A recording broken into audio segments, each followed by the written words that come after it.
Ace Podcast. This is the Super Co-op Squad Video Game Podcast, episode 47.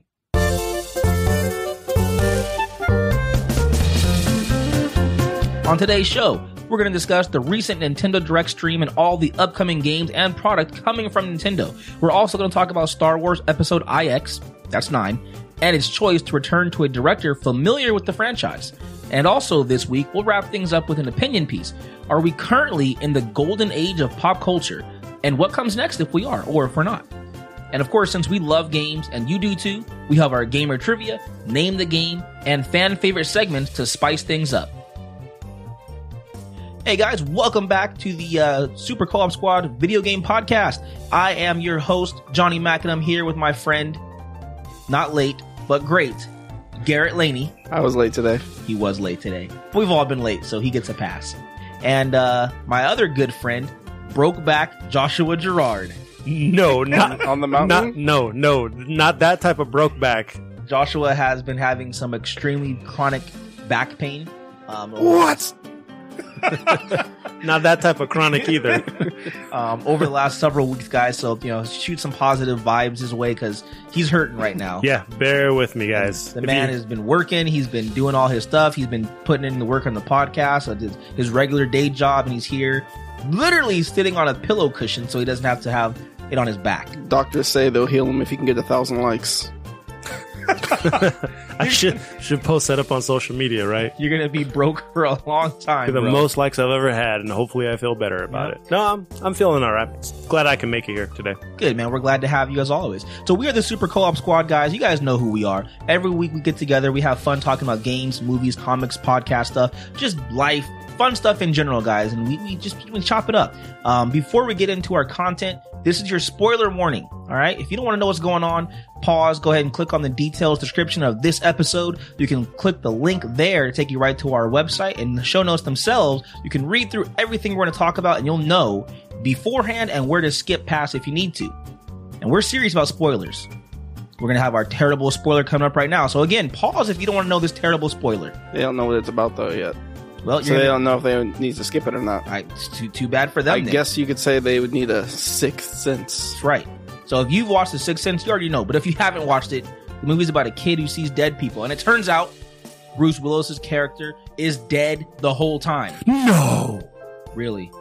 He sees dead people. But he interacts with everybody. Right? It's such a twist. M. Night Shyamalan. So there it is, guys. We broke it down for you. Spoiler. Hopefully you paused. You were ready for that. If you weren't ready, too bad. We gave you a spoiler warning. How did they know when to unpause? I mean, that's up to them, if you tell them to pause and they unpause, it's right where they left it's on off. The show notes. Exactly. Show notes. Go check the show notes. You'll know where you got to come back in. Read. All right, guys, we're going to hop right into today's content. Had a little fun there at the beginning.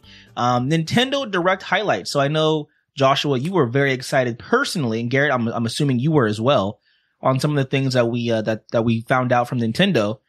So I'll have you kind of lead through this one here, buddy. So what do you got for us from Nintendo? So I didn't get to watch it live because I tried to go to work, but I caught up on a lot of stuff. So one thing that I just want to say out the gates that I really liked about this Direct is it allowed you to see what was coming up next. So it pretty much had a slide filter. Like, remember the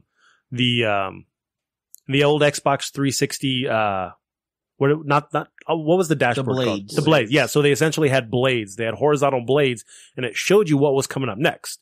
And that allowed you to see what was expecting. So if you didn't want to watch it, you could leave or come back, or you could skip. It was like show notes. Yeah. Wow. So it was really cool to see. And it was just one after the other, after the other, after the other. Sweet. Nice, quick in succession. Mm-hmm. So we're going to talk about some of this stuff out of order. A couple of highlights that were notable. Breath of the Wild Champions amiibos are going to be coming out later this year. They're going to have some unique functionality. And then also the extra DLC is going to be dropping I think November. All right, coming up. So I haven't touched Zelda since I beat it, but I'm looking forward to playing the amiibos. I'm looking forward to getting the amiibos because they all look really clean. Gary, you saw them when we went to E3, right? Yes, they all look nice. Whether I like amiibo at this point or not, and I was in on them for a while. I have most of the Smash collection. I appreciate the fact that Nintendo's gone all in. They haven't stopped doing it regardless of which ones sell or not. They're just kicking these things out. So. Yeah, you like there was kind of an area where you kind of thought like, oh, after the Wii U, amiibos are just going to die out. Well, I thought like, what are they going to do with them? Like, what what interactivity can they have? Like, what else can they bring to the game? I mean, don't get me wrong. There's still some those certain ones that probably aren't going to be used too much. I don't know how often you're going to be able to use your Mega Man amiibo. Yeah. But like, say for Fire Emblem, they're popping up Fire Emblem games, and they're all. I mean, the Warriors game is coming out. You can use all of them for that.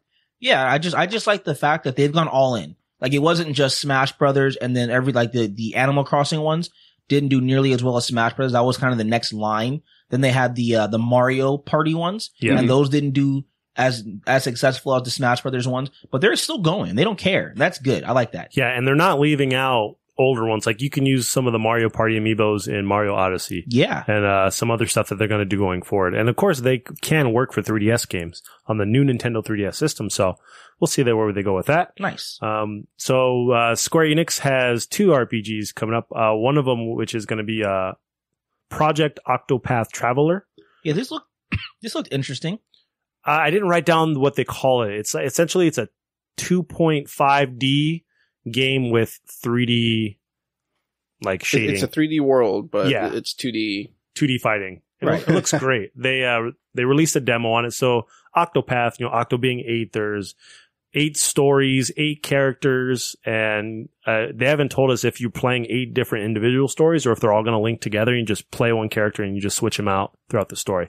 I'm looking forward to this. I didn't get a chance to play the demo, but the demo is available now on the Nintendo Switch, and Nintendo is asking for feedback on the game with Square Enix. So nice. There's a site that you can share your feedback. It's going to come out later this year. What I'm highly looking forward to is Xenoblade Chronicles 2. I don't know if you guys watched all of it. There was about 8 minutes of footage, and they really showed it off. I did watch it. I'm not that big into Xenoblade, though. Did you play Xenoblade Chronicles? No, I'm not that big into it. Yeah, I think Xenoblade is actually probably one of the top, I don't want to say ever, but top 10 RPGs in the last 10 years. It definitely deserves to be given a chance. I wouldn't say it has to be played, but if you have an opportunity to grab it, do try to play it because it is really quite good. Would you say it's a must play? Nope. But I say if you have an opportunity, definitely try it. Yeah, it's different. It's an action RPG. It's nice try, Garrett. it's not turn based. It's in real time. It has a ATB gauge system. But they separate. So they showed the worlds. They showed these factions. They showed who you interact with. They showed essentially these big monsters that are part of like the islands. And then they also showed another sequence where it's just exclusively gameplay. And they really deep dive into the systems and how it works. Yeah, this is a big one for Nintendo. Typically they don't have a lot of RPGs come directly to their console. Mostly at Sony that gets a lot of exclusive RPGs. So kudos again, Nintendo, for having a really strong RPG come to your console exclusively, which is awesome. The title I'm looking forward to the most, I think, honestly, is kind of weird for me, is Mario Party Top 100.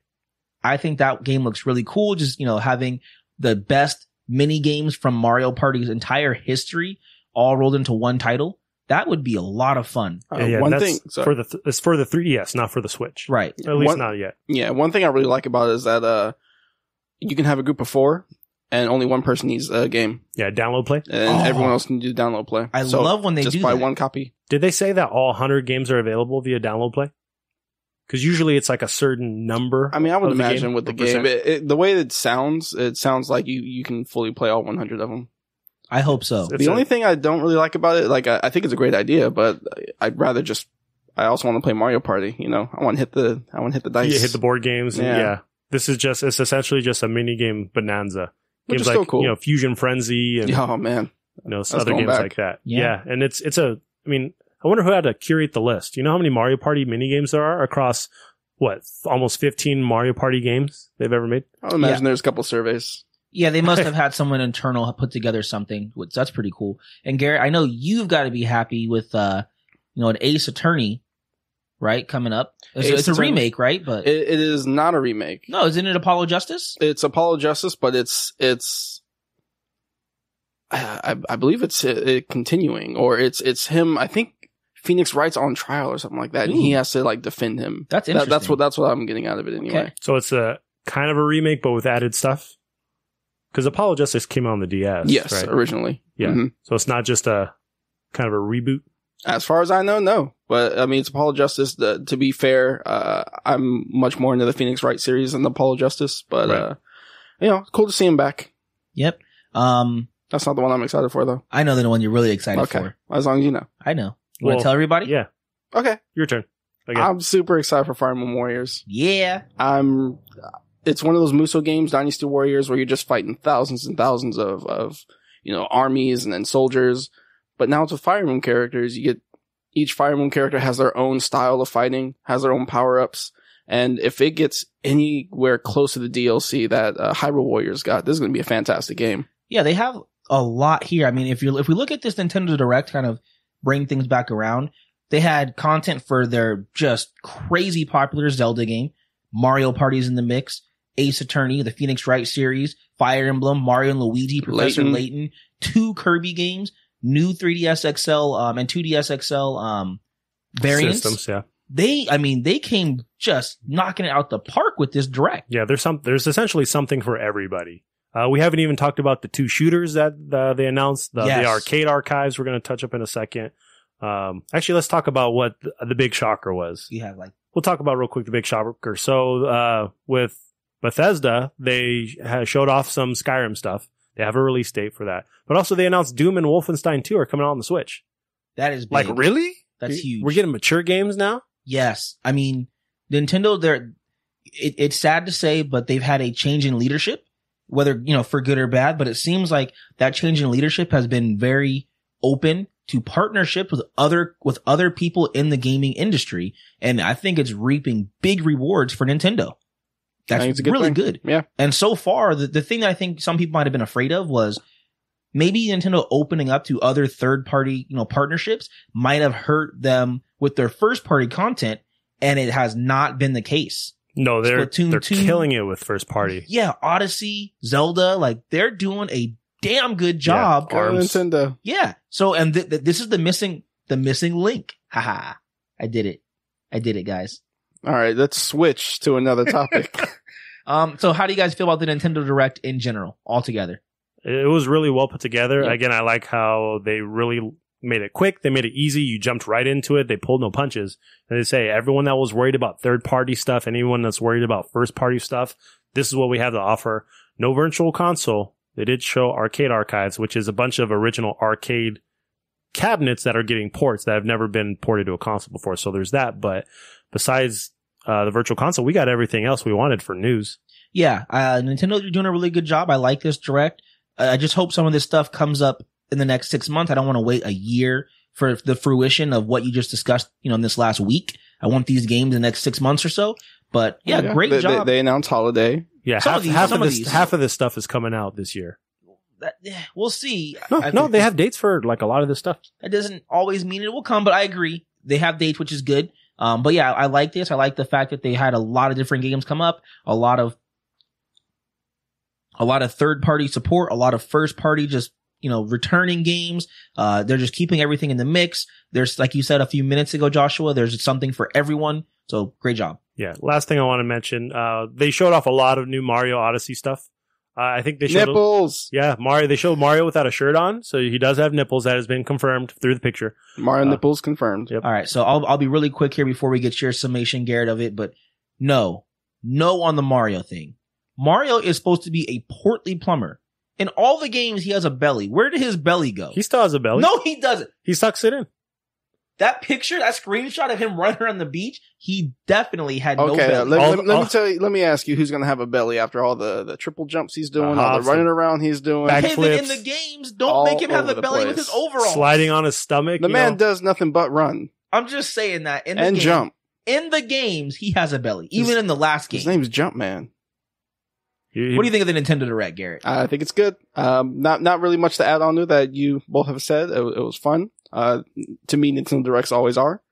So, I'm looking forward to what's coming out and looking forward to what's in store. All right, sweet. Well, let us know, guys, what you liked from the Nintendo Direct. If you thought there was anything that stood out for you as far as a game or content, and what are you looking forward to coming up? Or if they could have done better, what should they have done better? Reach out to us, contact@scspodcast.net. You can join us on Twitter, at Super Co-op Squad, and reach out and chat with us on there. Or if you need help finding those links are in the details and description of this episode. All right, guys, it's time for our first gaming segment, Fan Favorites. We pick 10 rapid-fire questions, and we all answer them to find out where we stand opposed and united in our geekdom, our fandom. To play along, find out just what are your fan favorites.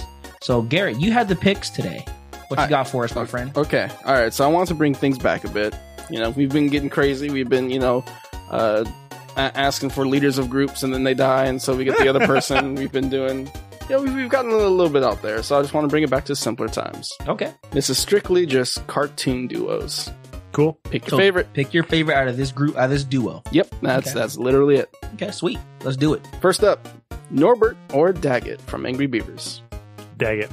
Norbert. Pinky or the Brain. Brain. Pinky. Cat or Dog from Cat Dog. Dog. Cat. Timon or Pumbaa. Timon. I'll go Timon. Todd or Copper. Todd. Bill or Ted. I don't know. Ted. Bill. Ted. Beavis or Butthead. Butthead. There's no winning here. Beavis.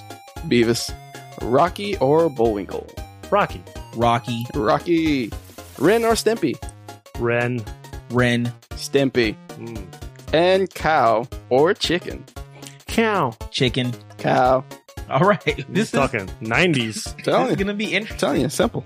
Well, not all 90s there. Todd and Copper are definitely not the 90s. No, but most are 90s. Rocky and Bullwinkle also are.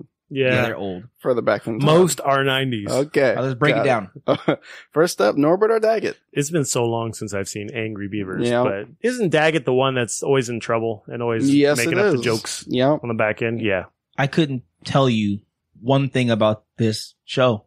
So you just picked one just because? Yeah. Like you honestly, just we all have one or two in here. No, I get it. Based on the picture, and again, if you haven't voted, you can always vote. Click on the link and the details in the descriptions, or follow us on Twitter, and you can vote there. The one I picked, Norbert, he just looks smarter. He is the smart one. Okay, that's all I needed to know. No. To me, he's the calm, collected one and cool too. Like he knows how to just be smooth. Daggett's just all over the place, complaining about everything. He's the goofy one. Who's the squirrel in SpongeBob?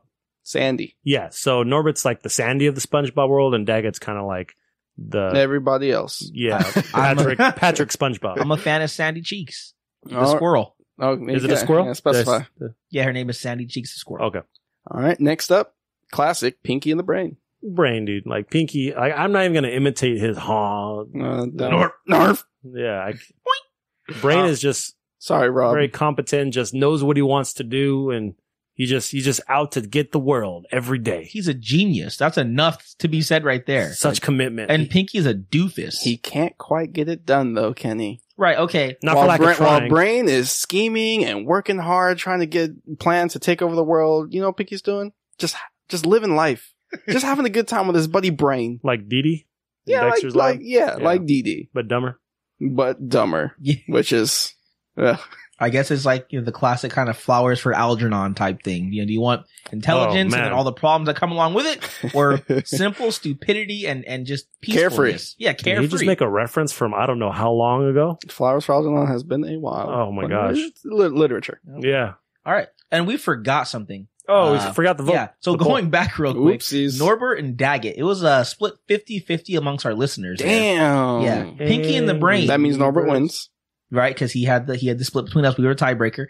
Pinky and Brain. What does that mean? What does it mean?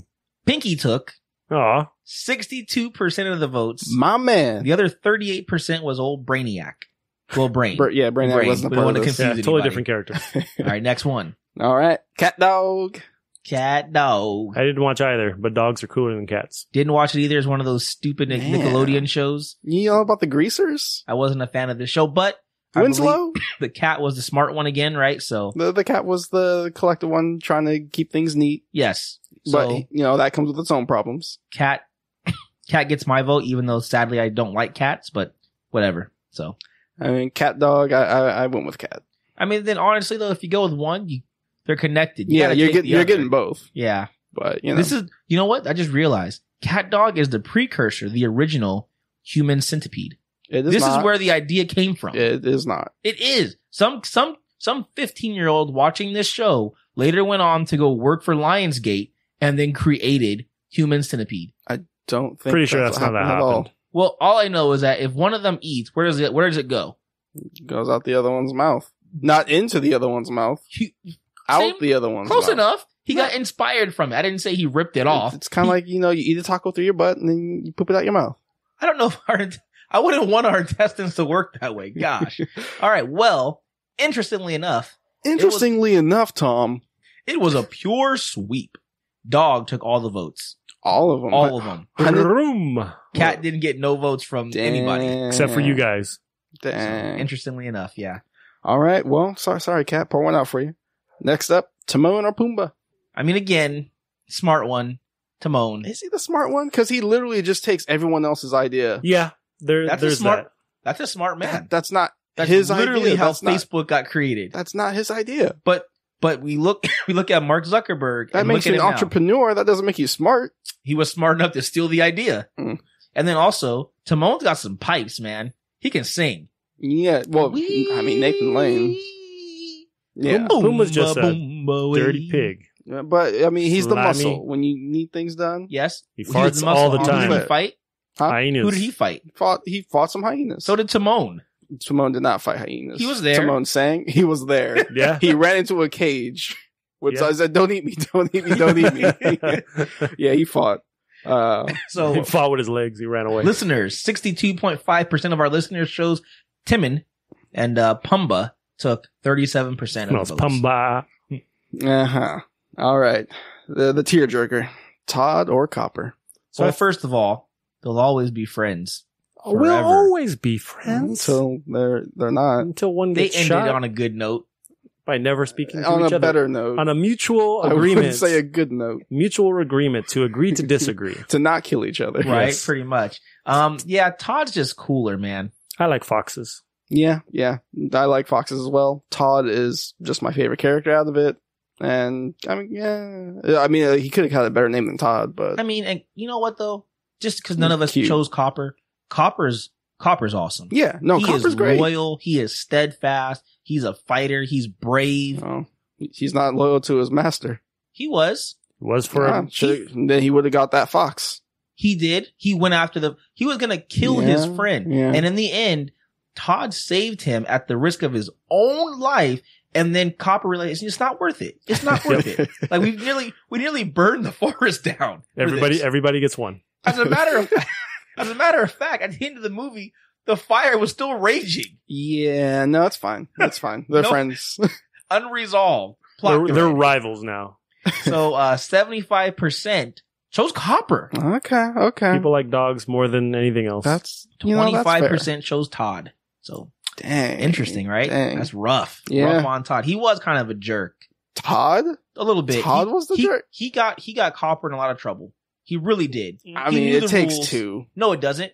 He was chained up. Copper had nothing to do with it. All right, what do we got? Next up, Bill or Ted? So I didn't watch either the cartoon or the movie. Nope. Oh, No, same here. really? So Never watched it. I just picked Ted not because of Keanu Reeves, because we're Okay. talking about the cartoon. But Well, that's why I picked Ted. Ted looked cooner. I wasn't Cooler. sure who was who, but Cooner. I like the name Bill better than Ted. So that was all. You picked Bill? I picked Bill only because of his name. I know nothing of the movie or the show Okay. or anything. Okay. All right. Well, what do listeners say? But I guess we can move on. 62% chose Bill, blonde hair. 37% Blonde hair. chose Wow. Ted, black hair. For those who didn't know. I did not know. Jeez. All right. Next up, Context. another It works. famous rivalry. Beavis or Butthead? I hate this show. I have nothing Really? to I say. never cared for it either. Wow, I'm the only one, huh? Yep. Yeah, this is... You say why you pick because I don't care. were you allowed to watch MTV back then? I was. Or did you not care? I was not, but I did. Yeah. Bad kid. I picked Beavis solely because, I mean, one, Cornholio. Two, his shirt says Metallica on it. Okay. Well, listeners chose Beavis by a wide margin. 75% chose Beavis, and Butthead was chosen 25% of the time. Although Butthead does have AC/DC. That's tough. Yeah, Tough choice. I suppose. All right. Next up, Rocky or Bullwinkle? Oh, I used to watch this show. He's Yeah. a flying squirrel. Really? He's a Religiously. flying squirrel. That's all you need. Yeah. Flying squirrel. That's it. With a little sky goggles. Yes. A little aviator cap. He was the precursor to Tails. No. I mean, he flies. You're he's getting- small No. animal. Precursor to Knuckles. What are you talking about? You guys are getting some weird connections here. We got Cat Dog, Human Centipede. He's got Rocky and Knuckles. I said Tails. Yeah, I know, but I already got you with the Human Centipede one. Wow. I was moving on to Joshua. All right. Bullwinkle's just like He's stupid. I His was voice gonna is say annoying, dumb. and he's got a big nose. You know how big his boogers must be? It's a snout. His man. nose is a He's a bowling moose. ball with 2 holes. It really is, huh? Yeah. It really is a bowling ball with 2 holes. He's a moose. Calm Without the down, thumb. guys. I'm Yeah. just saying that I don't like his face. That's all. No, he's so. Isn't Rocky and Bullwinkle the show that had Morocco Mole in it? It is not. That's not the one. It What is was the other not. show, or this show that had the extra like cartoon within a cartoon? Sherman and Peabody? It might have been Sherman. Yeah, it was one No, of it those. was, but I just Wow. can't remember if that was the name. No, Johnny, shut up. It was. No, it was. Just I don't remember if that was his name. Sherman or Peabody? I know it was Peabody. Yeah, sounds like it. Yep. Sounds Yeah. right. All right, so 62% chose Rocky, rightly so. 37% wrongly chose Bullwinkle for some strange reason. I mean, you can't. You No, can't call people we can't. He's a wrong. moose. Hey, Rocky. I don't know if that's his voice exactly. Hey, boo boo. That is the wrong voice. That's Yogi. Oh, that's the wrong way. Hey, Okay. I don't know, Rocky. What are we gonna do? You know, you do a dumb guy real good. Shut up. Next up, Ren or Stimpy. Okay, this is a show that I could not stand either. It is What cartoons did you watch? The good ones? Anything that wasn't grotesque watting it. It was. You know those grotesque. close-ups? It was, yeah. Those close-ups where they're like staring into their Oh, eyes I and they know. got bloody poppy Oh, I veins know. and Yeah, all up in the nose with the hairs. it was Like too much. this is a scary looking show. But Ren, just because he's the leader. He's the smarter one? Well, he's Question mark? the leader. That's why. Well, What was he a rat? What are they? I believe he was a Chihuahua. And then what is Stimpy? He's a cat. He's a cat. Stimpy is a cat. okay. A Chihuahua and a cat. The original cat Huh. dog All right, that wasn't then. together. Well, it was Happy, it happy, was joy, joy. split. I did like that song. It was split right down the middle. Nice. That's what I 50-50. like. All right, but that means Ren won. Ren wins. Yep. Yeah, of course. Oh. You idiots. And last but not least, cow or chicken. So I see now, Garrett. You see now? Yeah, there. I see now where the divide is. So we look at it. I look at Joshua and myself, and we're similar in ways. Look at you and myself. We enjoy the same thing, but we're very different. And I see now that line in our childhood where you went Left? far, far left, and I went to the right, and it was in these shows. Well, you didn't go far, far right? I stayed. So on the correct I path. only went left? Yeah, you took I a went hard far left, and I stayed on the right path. Well, if you make a hard left and you turn around, the other way's a hard right. So He's just doing circles. Yeah, you watch all these shows, bro, were shows that I did not watch. I did watch this show. I didn't like Cow it. was like that, very lighthearted, just the dumb one still. But well, they're all dumb. The only thing I liked about this show was in the beginning when he'd be like, cow, chicken. That's all I like. Mama had a chicken. You know Mama how- had a cow. Dad was proud. He didn't care how. That's really They don't have disgusting. upper bodies. But the cow has hanging around everywhere. As cows do. Yeah, but this is one of those shows that just you couldn't watch today because it couldn't be on It TV. would not be on air. A lot of this stuff. Yeah. Yeah. It is no. not PC. I mean, thought you. I picked cow just because of Super Cow. Yeah, that's the thing. I thought you were gonna pick Two Stupid Dogs, a part of this list too. Oh, that's a good show too. That's all right. where Morocco Mo comes from. So 75% of our listeners chose Yeah. chicken and 25% chose cow. So I there mean, we it's go. not Rob Schneider. Cows Rob in. Schneider is the cow. All right, that is the fan faves. All right, guys. Well, hopefully you guys had some fun with that list. We'd love to hear what you guys thought and what you guys picked. Email us contact@scspodcast.net. Reach out to us on Twitter @SuperCollabSquad. And of course, if you want to vote, guys, make sure you follow us on Twitter. You can follow us @SuperCollabSquad. There'll be a link for that in the details in the description. And that way, every week we'll be able to post as our pinned tweet the link to take you to that Google. The link to take you into that quiz. There we go. Was it Poll. quiz? Poll. There you Much go. better word. Poll. To that poll so you can vote and we can have your input so we can have a even better aggregate score. Paul, you stupid. All right, guys. Well, just last week we discussed the fact that Star Wars lost a director. Yep. And all the ramifications of that. Was it good or bad? All that nonsense. And this week they got their new director. Which is an old director. Which is an old director. George Lucas. how crazy would that be? That's not actually what happened. What actually happened is they went ahead and they went and got J.J. Abrams. J.J. Abrams. I knew you were going to go that route. So yeah, very quick turnaround. They found their new director, J.J. Abrams, their old director from Star Wars episode, what is that? 8? 7. 7. You're right. It is 7. Gosh, my number. I was waiting for you to go VII. I was, but I didn't remember what number it was. So yeah, he's back to direct episode IX here with 9. Are you guys happy with this? You know how I think that call went? Whoever is in charge of hiring people, they just like, hey, J-Brams. You want no one calls him J-Brams to his face. He's like, hey, dude, you want to do episode 9? We need you. Yeah, I guess. How much money am I going to make? Okay, let's do it. And that was it. Okay. See you in about a year. So first off, I don't think that J.J. Abrams ever even cares about the money he's making off of a movie because he just knows he's got so much money. He doesn't care. He didn't even want to really do 7. That is, what are you talking about? He was afraid. He was afraid that people wouldn't like what he did or people wouldn't like what he made. Okay. He was, okay, maybe not afraid. The word I'm looking for is cautious. Okay. So I know what you're talking about. I remember reading this story. And yes, J.J. Abrams was a huge Star Wars fan. He kind of almost calls himself the protege of George Lucas and Spielberg. Like those are his mentors for film. I mean, if you watch any J.J. Abrams film, he adores those men. Like those are what his movies. Spielberg's all over it. Yeah, and Lucas is all over it. There's tons of Lucas just coming out of his mouth, just crazy. Ew. But what he was afraid of was hurting the legacy of him joining Star Wars and doing something that people would dislike because he loved it so much as a fan himself personally. But he later said after he had completed 7 that he regretted not signing on for 8 and 9. That he had wanted to do the entire trilogy and, after he got the butterflies out. So nice. In a way, this is good for him because he wanted to come back anyway. The question that I have though, is this good for Star Wars? I would say yes. Okay. And why? Well, 7 was very successful. Okay.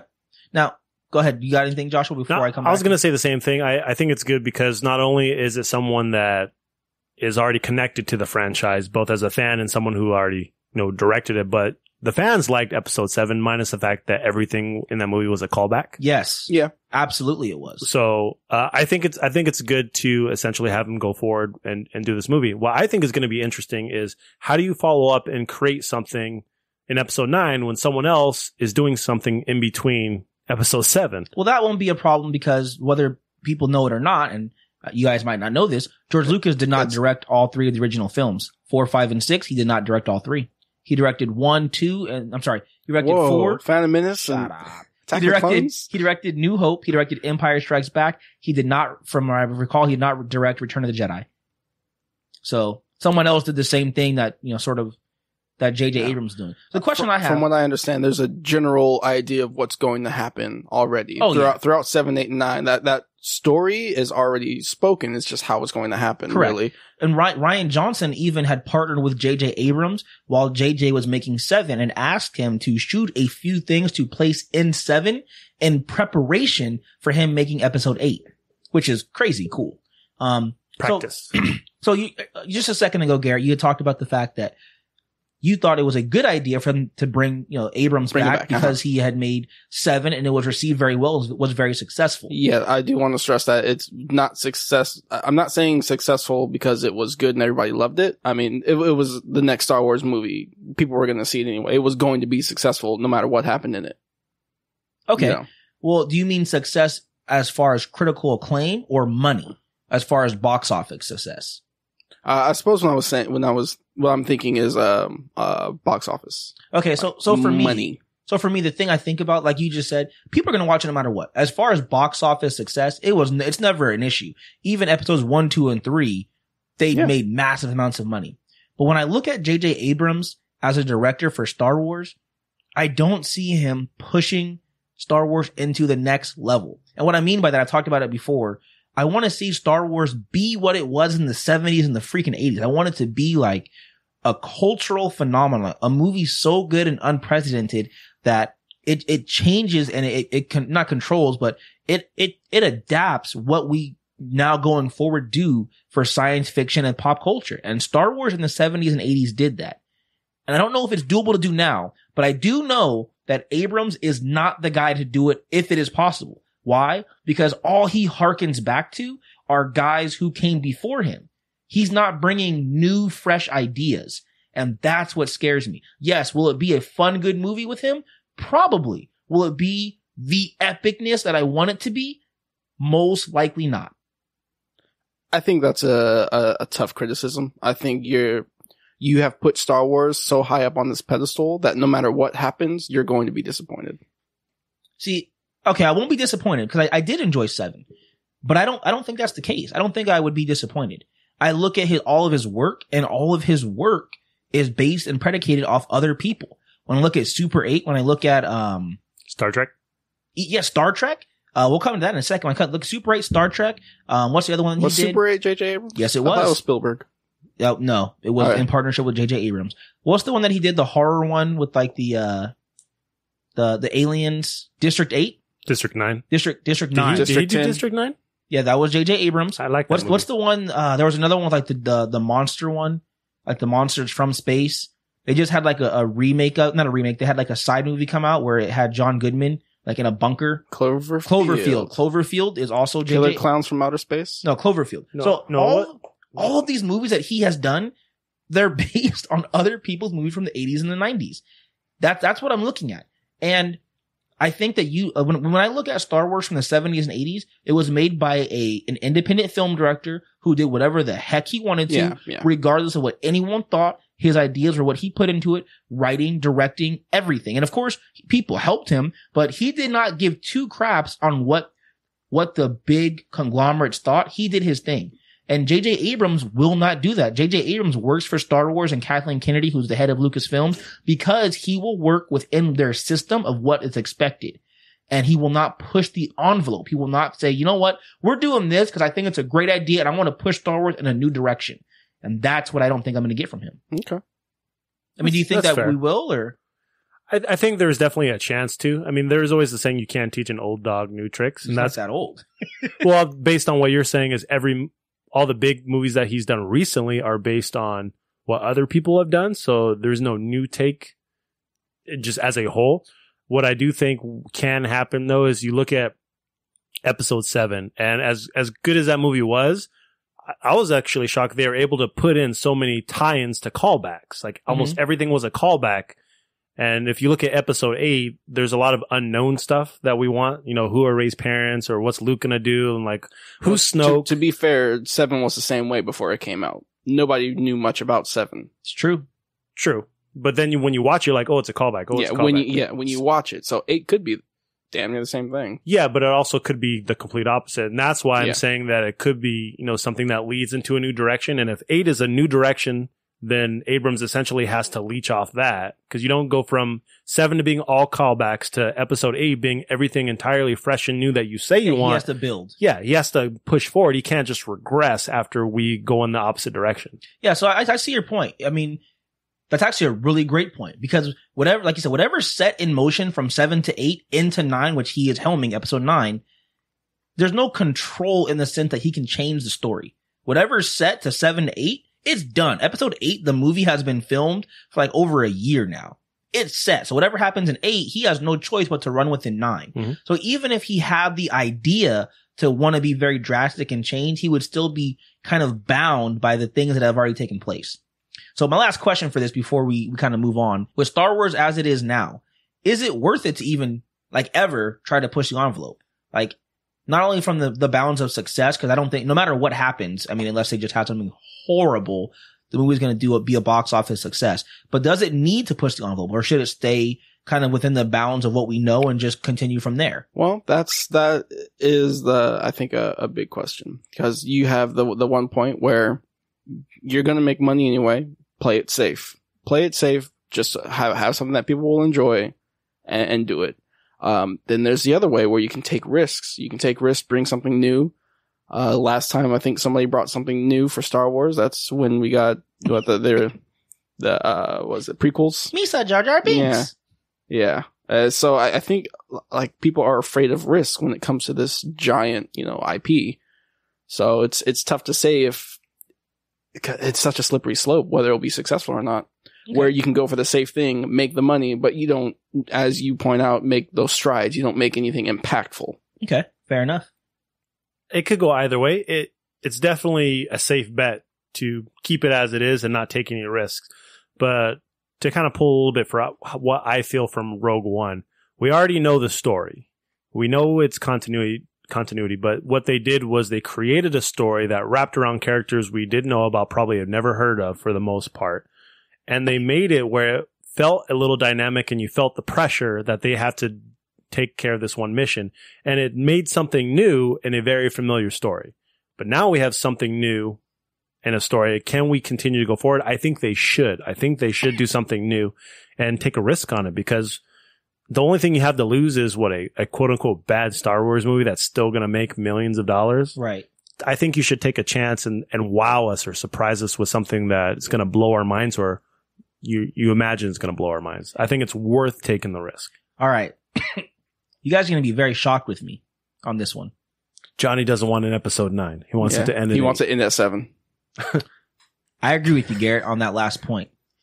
I think that it's going to make money no matter what. And as a franchise, sure, as a fan, as me looking from the outside in, I want them to make huge sweeping changes and crazy stories and all kind of stuff. But looking at from what Star Wars needs as a franchise, it doesn't need that. I want it as a fan, but as I look at it as a franchise, if I'm running or directing, why would I possibly really truly hurt this amazing franchise and your reputation? Yeah, and God, yeah, right, and reputation. By pushing an envelope I don't need to push for a story that it spans generations, 40, 50 years. Yeah. Why would I go too far outside of the bounds of what I know is going to be successful? And I mean, I really truly can't fault them for that from a business standpoint. Yeah. To piggyback on what you said though, Joshua, you're right in the other regard. They have Rogue One and that came and that was a story they told and it was aggressive and different. Whether you liked it or not, it was very, very different of a stylistic, movie than any Star Wars we've seen. The way the scenes were shot, the color, that ending scene with Darth Vader, everyone dying, man. Right? It was nothing we had seen from Star Wars.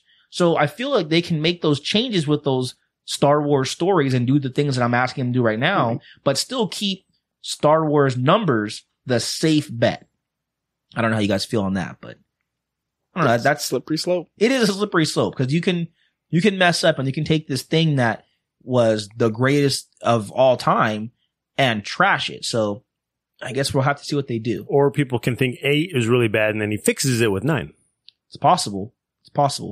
8 is going to break records though. If it ain't broke, don't fix it. So it's the last movie with Carrie Fisher. It's going to break records. Well, didn't they say that they're going to have some scenes with her in 9? Didn't they get the okay? It's going to be very minimal. I think her family said it's okay. From what I understand, Disney has still kind of, and Lucasfilm said that she's not going to be in it, but we'll see. We'll see what they decide. That's probably 2-3 years away from now. So we'll see. Well, that's what we got on Star Wars, guys. Let us know what you guys thought about the Force and all things lightsabers and Jedi and Sith and how stuff. How it penetrates us. The penetrate part, I don't want to know too much about that. Thank you. Just surround me. But yeah, let us know, guys, what you thought. Email us, tweet at us, Tumblr at us, find us online. Everything is in the details in the description. Click the link and you'll go there. So our gaming segment called Gamer Trivia. So every week, 2 of us go head to head in a best of 5 contest. The winner retains bragging rights, gets all of the accolades, the cheering at the, you'll hear the cheering when one of us wins. You get that. The loser, you just get salt. We should probably put some salt on the table and the loser has to eat the salt. Yeah, no, you just throw it at him. Then have to do shame. Next week's trivia. Shame. Shame. Well, shame on your mother. Shame on your father. So play along, guys. Hopefully you do well and let's see how much gaming knowledge you have. Or shame on you. Or shame on you, yeah. Hopefully not shame on you guys. All right, Garrett. I went down after my 3-peat. You did get your 3-peat. I fact checked it. Oh, wow. I didn't need you to fact check it. I knew.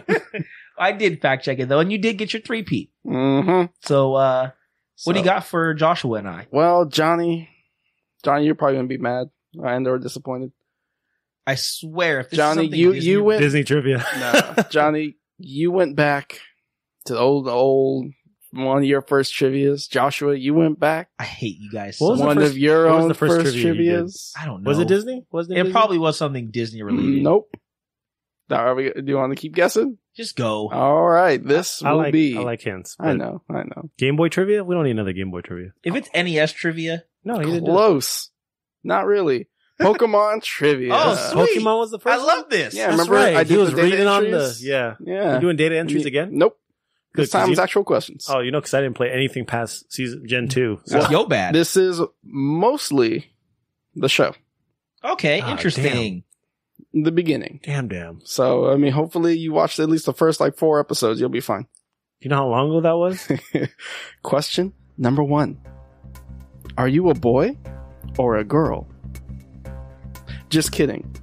In the pilot episode, what was Ash's first choice for his starter? A. Bulbasaur. B. Squirtle. C. Charmander. Or D. Duh, Garrett, I'm a boy. I have Johnny's answer. I have Joshua's answer. Johnny, you've answered C. Charmander. Charmander, Char. Joshua, you also answered C. Dang it. Charmander. Charmander Shepherd. The correct answer is B. Squirtle. You did pick Squirtle first? Is it really? That was his first choice, Squirtle. When he went to Professor Oak to go pick a Pokemon, Squirtle was who he wanted. Wow. I watched the episode today to double check. Okay, interesting. That's why it was late. That is not why I was Right. late. I'm fact checking my own trivia. So that is 0, Johnny. And incorrect, Joshua. You know, I wanted to say Squirrel Ball. I was like, no, Charmander's like the best. The score is 0-0. On to question 2. In the Lavender Tower, what Pokemon is on the top floor terrifying all the people? A. Ghastly. B. Gengar. C. Cubone. Or D. Marowak. My nostalgia's hitting me hard. I hope my backup answer's I have Joshua's answer. not correct. And I have Johnny's answer. Joshua, you've answered A. Ghastly. Johnny, you've answered B. Gengar. Better not The be correct- Marowak or Cubone. Or The whatever hell that correct baby, answer- Baby bone is. The correct answer is D. I knew Damn it! I knew See, it. Marowak. you were on the same I page knew as it. I was, right? knew- Yep, Oh, yep. no. That was my backup Marowak. answer. I literally was like DB. Dang it. I did the same thing in the back of my mind. I was like, it's got to be that baby bone, No, it was the mother bone. baby mother bone. Same thing. So, Joshua, that is incorrect.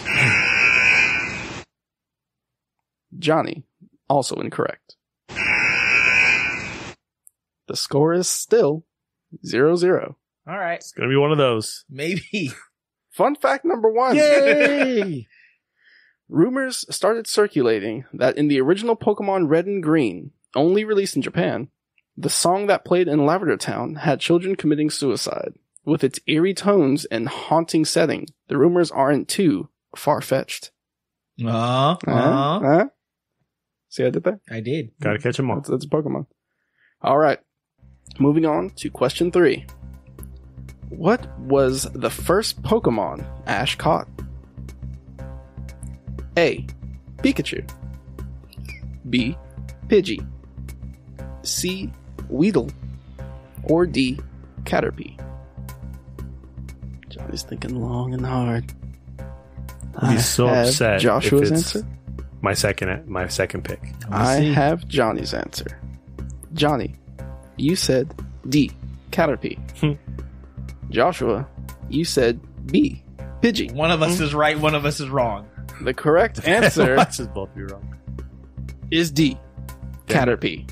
Oh, I got one Damn right. it. It's my backup answer. Caterpie was indeed his first Butterfree. caught Pokemon. So, Johnny, that is correct. Joshua, that is incorrect. The score is 1-0, Johnny's favor. Question number 4. At the end of the first episode, what is the flying Pokemon Ash sees at the end? A. Zapdos. B. Moltres. C. Lugia. Or D. Ho-Oh. Damn it, Garrett. Sorry. I have Johnny's and Joshua's answer. Joshua, you said B, Moltres. Johnny, you said D, Ho-Oh. The correct answer is Ho-Oh. D. Really? Really, really. Before they even came out with that whole series? Yep. So that is correct, Johnny. And Joshua, that is incorrect. That's not fair. The score is 2-0. I'm going to have to go back and watch that. Johnny's favor. Fun fact number 2. A fan theory circulating the internet suggests that after Ash was struck by Pikachu's lightning at the end of the episode, that'd be episode 2, he's been in a coma ever since, explaining why all the Officer Ginnies and Nurse Joys look alike, as well as why Ash never ages. Yeah, it's an interesting theory. Yeah. I've read it. If you're out there wondering about it, definitely, I'll put a link in the show notes. It's interesting. Yeah. It's a good read. Yes, it is. All right. Question number 5. Which of these Pokemon physically speaks English? A. Mewtwo. B. Lugia. C. Slowking. Or D. Lucario. Again, which of these Pokemon physically speaks English? I have Joshua's answer. And I have Johnny's answer. Johnny, you said D, Lucario. Joshua, you said C, Slowking. The correct answer is C, Slowking. Yay! What? Though Lucario can communicate, He can speak! it's telepathy. Slowking, out of these Pokemon, actually speaks. He can literally speak English. He can telepathize English, but as far as speaking, no. Slowking can speak or not? Slowking can speak, yes. I remember that in the back of my mind somewhere. All right. In the movie, bro. All right. All right. So, I have a chance. Joshua, that is correct. Johnny, that is incorrect. All right. The score is 2-1. Yep. Now we get to the bonus question. So, you know how this works. Place your bets. Out of the points that you have, you can bet up to that many. If you get the question right, you receive that many points. If you get the question wrong, you lose that many points. I have Joshua's bet, and I have Johnny's bet. All right, this is an episode of Who's Line, because the points don't matter. Johnny, you're upset again. I hate you guys. I know. So, the bonus question, and for each one you get right, and you get a point. You guys so much. You have an advantage on me. Name the 8 Kanto badges. Dude, God, I hate you guys. Hey, is that okay? That's worse than mine. Johnny's got the opportunity to get the perfect 10. Did you get all 8 right? No, on top of your 2 points. And no, I will not dock you for incorrect answers, but I would like only 8 answers. Joshua sent me a GIF. I don't quite understand the relevance. I mean, it's just, what was his name? Quambi? Quambi from Captain Planet and Planeteers? Didn't you win the last game? You won the last game. You gotta win. Shut up, Garrett. You did this on purpose. I know you did. I did do this on purpose. Why, man? Both bringing back one I brought back and just I don't care about that so much, but just let me get my wins. Well, we shall see what happens. I've lost. I don't know the badges. I don't know the badges either. I'm going by the Game Boy version, not even the show. It's the same. It is indeed the same. All right, so I'll do Johnny first. I'll go back. All right. So, Johnny, you have submitted Soul Badge, Heart Badge, Thunder Badge, Iron Badge, Boulder Badge, Leaf Badge, Psychic Badge, and Sun Badge. Out of these badges, 3 are correct. Soul Badge, Thunder Badge, and Boulder Badge. Damn. I didn't get any of those. So 3 on top of your 2. And we'll get to that later. Joshua. So I have to get 4 right out of, well, we'll 8 see. that you submitted. And 3 are wrong. So I have to get 4 out of 5. Joshua, you have said water badge, flame badge, earth badge, rainbow badge, lightning badge, Gemini badge, lavender badge, and safari badge. Yeah, I think there was one in there I know for sure you got. Out of your answers, 3 are correct. Damn it. Wow. It was either thunder or lightning. I put lightning. Oh, wait, sorry. 2 are Damn correct. Gave him my hope. That would be earth badge and rainbow badge. Yeah, I knew once you said rainbow, I'm like, that's one. There's an earth and a boulder badge? Yes. So, here are the badges. We have boulder badge, cascade badge, thunder badge, rainbow badge, soul badge, marsh badge, volcano badge, and the earth badge. Okay.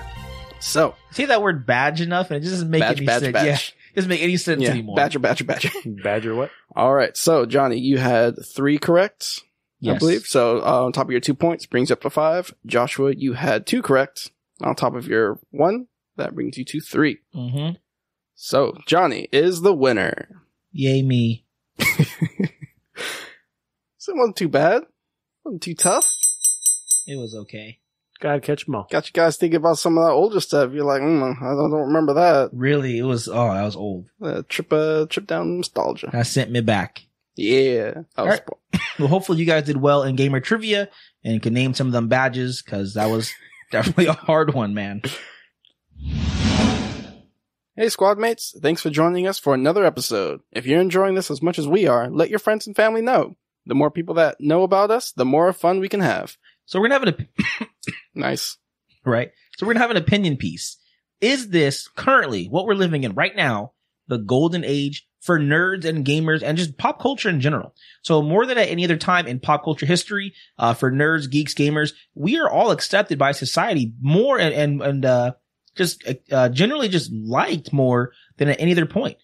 Gaming in some degree is extremely mainstream. We got Mario on the iPhone, consoles selling millions each month. Film and TV industries are dominated and driven by comic book and superhero films. Not to mention esports. Esports is coming up in full swing. Nerd culture is in full swing. Is this the high point for our people? Our people. Finally. We can say it's it with our pride. time. Say it with pride. I mean, yeah, this is great. This says, I mean, we're not only seeing, what we're passionate about show up more and more just in society, but like it's showing up well, like it's good. These movies are fun to watch. These games are fun to play. It's great. Nice. It's at a very high point for us. Mm-hmm. And just in general, but I don't think it's at its highest point. You think there's another place it can go? Another level. I think it can essentially transcend to another Super Saiyan level. Mm-hmm. Okay, I'm going to give a very Johnny answer here. Uh-huh. So I apologize. This is going to be a Johnny thing. I think that it depends on what you want to look at as far as the pinnacle, the golden age. That's what you got to look at. For me.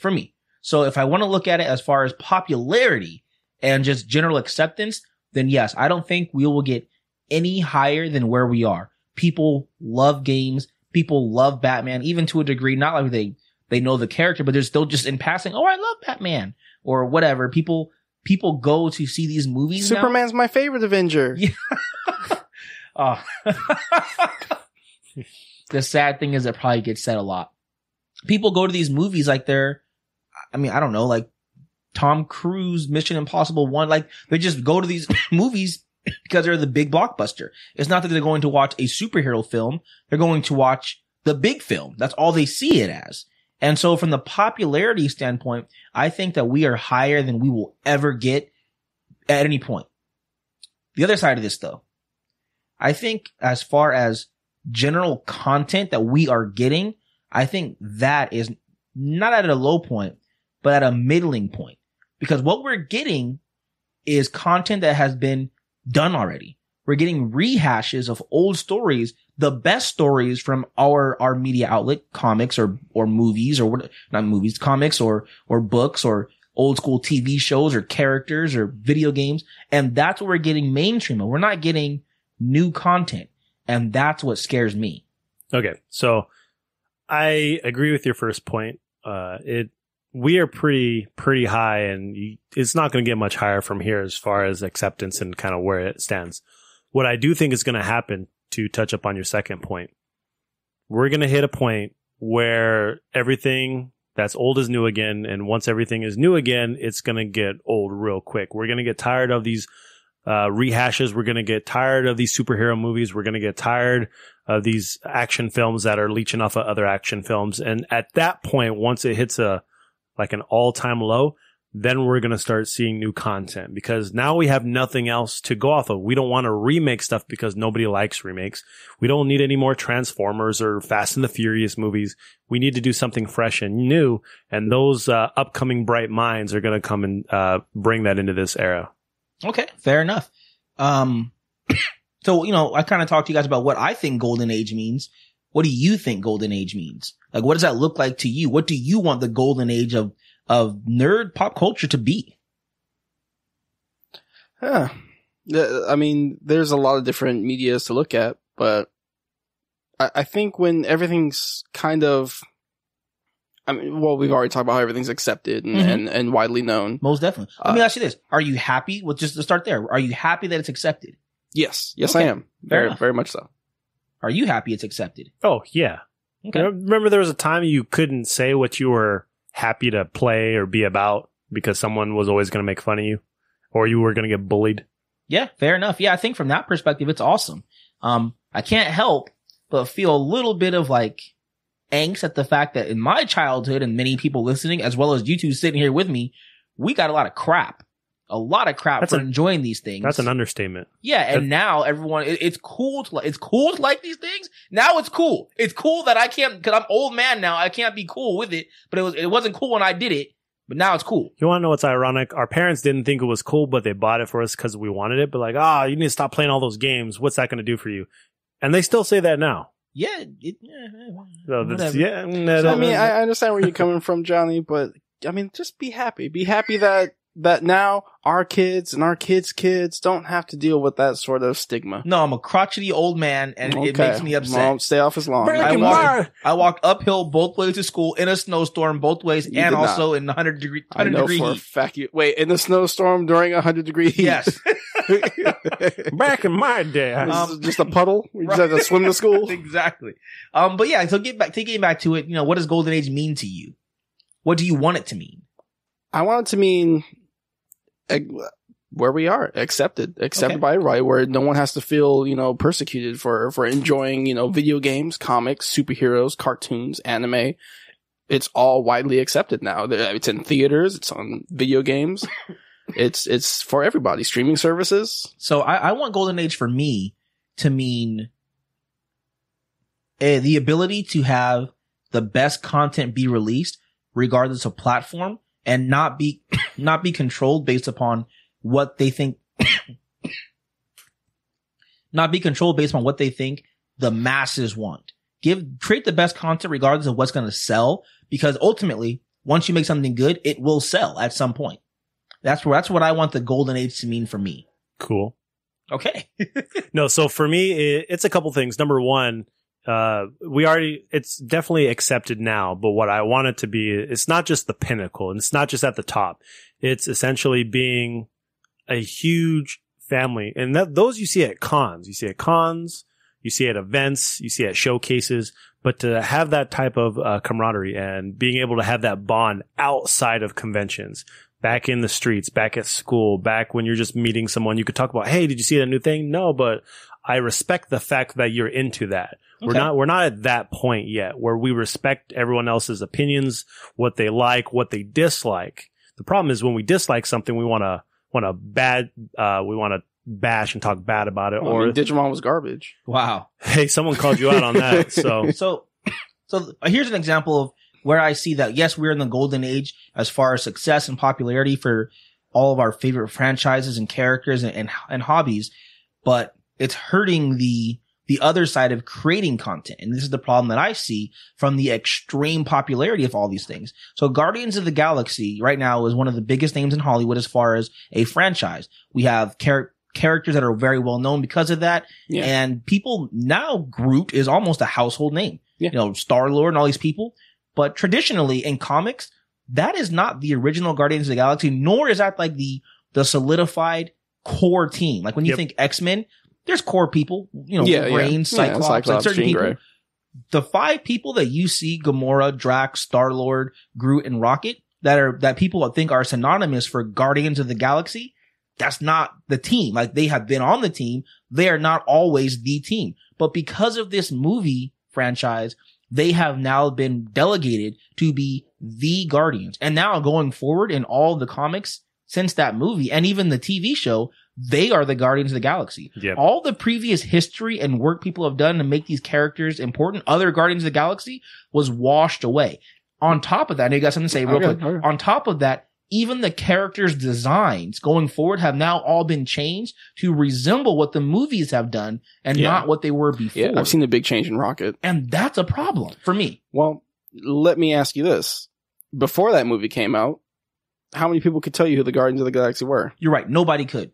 But at least those who really truly enjoyed what the Guardians of the Galaxy were, they enjoyed it and they got the actual art, design, the actual design, the actual story, what they actually represented, not what was the mass media kind of panhandling of the thing. Now let me ask you this somewhat loaded question.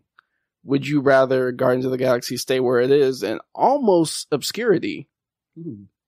Or would you rather it be the thing it is now, the mainstream popularity, that everybody knows? Okay, that's actually a really good question, right? Because I don't know.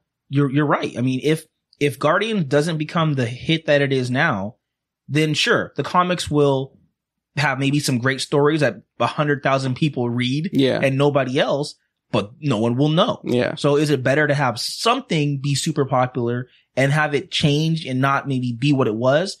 Or keep it in obscurity? Oh man, Garrett, that's a great question. My bad. No, I'm sorry. That's a great question. I don't know the answer. I mean, I guess if you're like a diehard fan, then you don't want it to be this popular. I would be on the opposite way.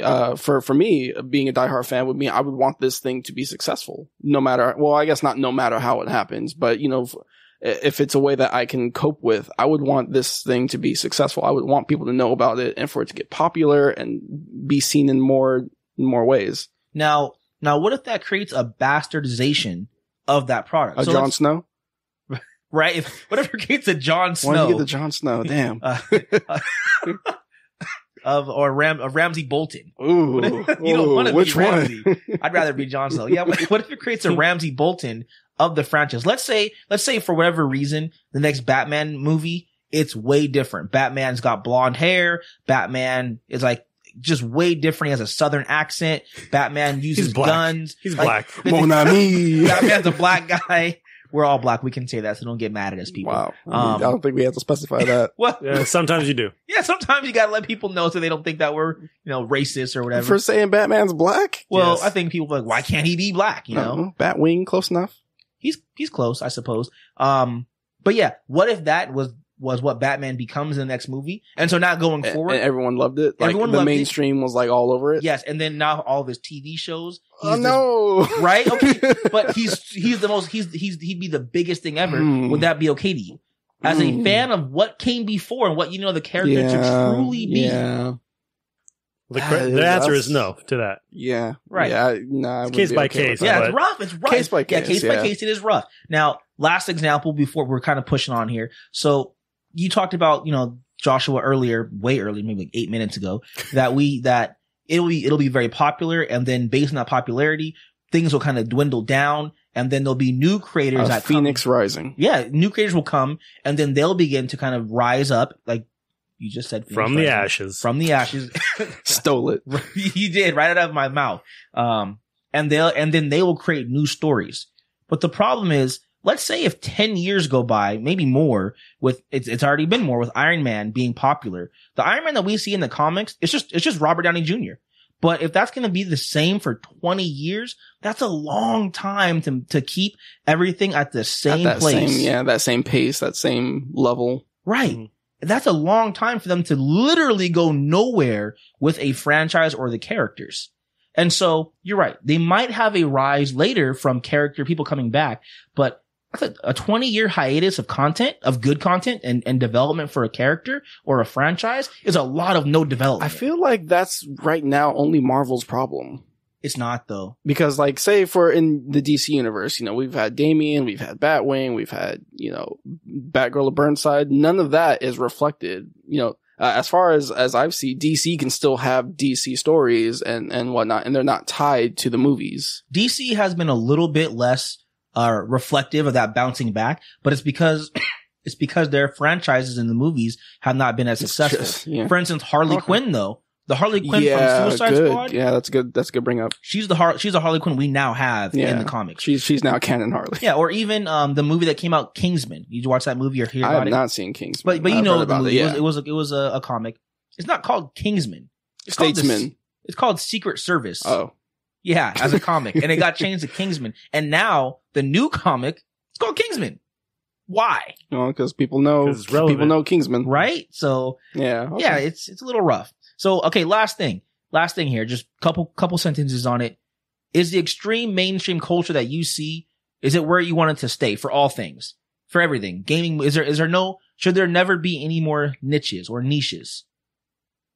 That's a difficult question, because you always have that kind of thing, that genre or whatever that not everyone knows or likes, and so it's special. And I hope I'm not mixing up words here, but it makes it more intimate for that community. Say if there's only 300 people that know about this manga. For now. Yeah. I mean, of course, movie adaptations or anime, that can change, but for things to be niche, that has a certain magic to it that I don't want to see go away. Okay, so you want some things to stay close and secure and for a close-knit community. Yes. Okay.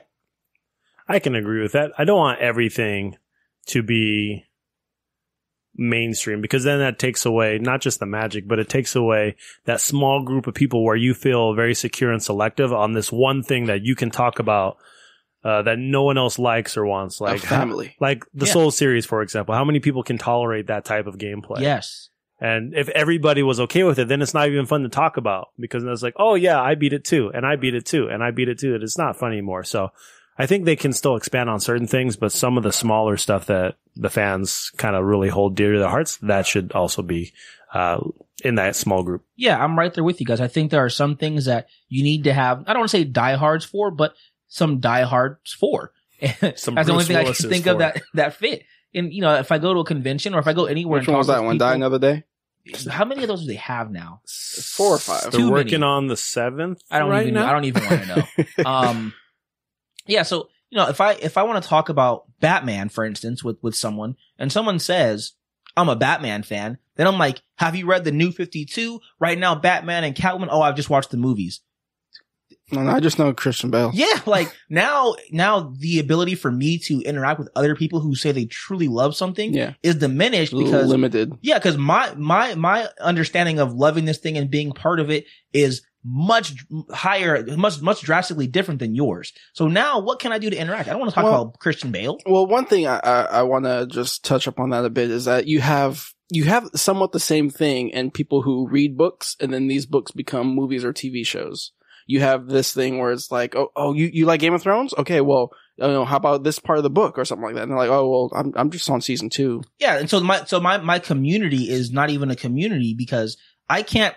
Okay, back in 1985, if you said you're a Star Wars fan, like a diehard, you're a diehard, because there was no internet. So if you didn't know something, you had to know it. Like there was no fair. I could be a casual. You either a fan or you weren't.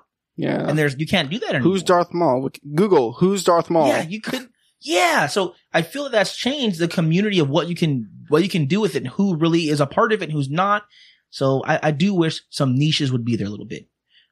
We ran long, guys, but this was a good topic, I think. We had a lot of fun talking about it. Really, truly, let us know. Do you like where gaming, where movies, where pop culture is right now? Do you not like it? Let us know what your thoughts are and what you might wish for to change if you could. Email us, tweet at us. All the links for those are in the details and description of the episode you're listening to right now, and we'd love to hear from you.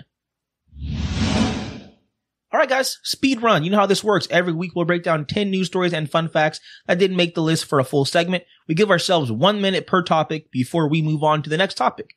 Finished or not. We got to go fast. Don't forget to, I don't know. In the speed run. I wasn't very fast, Joshua. No, it wasn't. I thought one thing and said another and then stopped myself halfway through. Here we go.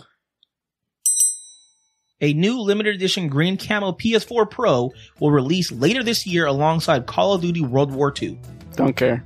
Really, I don't care. But how did you see it? Did you?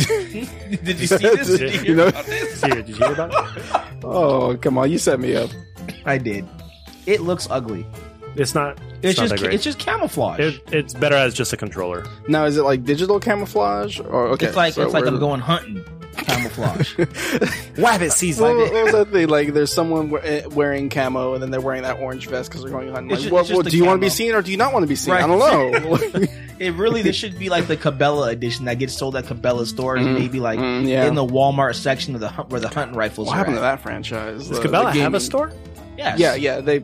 You know how big Cabela's is? Yeah, they're No, huge. I just know they're just a game that they are come out not. 3 times a year. If we have people listening in the Midwest, they would try to shoot you right now. with their Cabela guns. Yeah. Cabela's is a huge franchise back east in the Like an Midwest. establishment. I'm Yeah, not in the talking South. down on it. I just don't know about it. Alright, fair enough. Don't shoot me because I don't know. all Ignorance right. is bliss. Oh man. But no, yeah, I don't Next. like color. Gearbox president Randy Pitchford says that he is not sure if Overwatch made a direct impact on the sales of Battleborn. Randy states, if Overwatch never came out, it might have had the same results with the same crowd. That is not a good message to send. Like, everyone thinks our sales were bad because of this game. No, they would have been the same.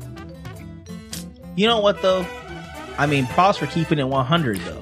Yeah, exactly. Just Yeah, like we were yeah, talking for about not that long ago with Borderlands being cell shaded, and that was the art direction they chose to go. I mean, this game came out last year? Last year, May? 2 years I would say ago. 2 years ago. It's 2 years. It's been 2 years since Overwatch? Damn. So Yeah. just to come out and say that Oh wait, he for doesn't Overwatch know. or Battleborn? It came out the same year. It was 2 years ago. It wasn't last year. Yeah, so for him to come out and say that this could have been a bad game or this could have been a low selling game overall, that speaks to, hey, we can't put the blame on another competitor. We have to make our own product. I appreciate that internally, but you're right, Garrett. As like a head of a company, Yeah, you don't say like that you're your a game fan. was crap. I mean, you bought this game and you supported it, and it's like, oh well, guys, this game would have sold poorly anyway. Yes. One thing I want to say is that it's kind of unfortunate because Overwatch next. Wow, that sucks. Put it in the notes. According to an interview with The Hollywood Reporter, Netflix CFO David Wells said that he has no regrets in spending nearly $6 billion on content this year for Netflix. This content and more has helped Netflix get an estimated 104 million subscribers worldwide. That's a lot of money. It's a lot of money times 10 or around $10. That's You make that up in how many months? 4? It doesn't work that way exactly, but you're Yeah. right. They do make their money really quickly, but since they're not paying that $6 billion up front, there's all kinds of tax on that and different things you got to pay off. Plus, that's just their current lineup. That's just their current stuff they owe right now, but they have more debt coming they got to keep managing and paying for everything for everybody. But it's smart because they must have known that Disney was going to be leaving. They must have known. There's a lot of new created content that keeps coming out on a monthly basis. Yeah, the sad thing I think is I lament the fact that back in the day, Netflix, when they had a Netflix original, you knew it was gold. You knew, I gotta watch this. Yeah, they spent money on this. Yes, it was going to be a good show. House of Cards, Orange is the New Black. Yeah. And now you're like, Netflix original? yeah. Got 76%. Adam maybe Sandler not. movie. Yeah, it looks like every other, thing that you see on Netflix is Netflix original. Yes, there's too much. And it used to mean something. I think now Game of the Year It used used to to be like mean Pixar. something. I think now they try to say it to try to entice people to sign up for Netflix because you can't watch this anywhere else except for Netflix. I mean, that's all good. But what happened to the Pixar days of Netflix where I knew I was getting gold? I mean, Yeah. come on, Pixar's still Pixar's not even Pixar. Pixar's still there. They ain't the same. They used Coco's to be. going to be good. Next.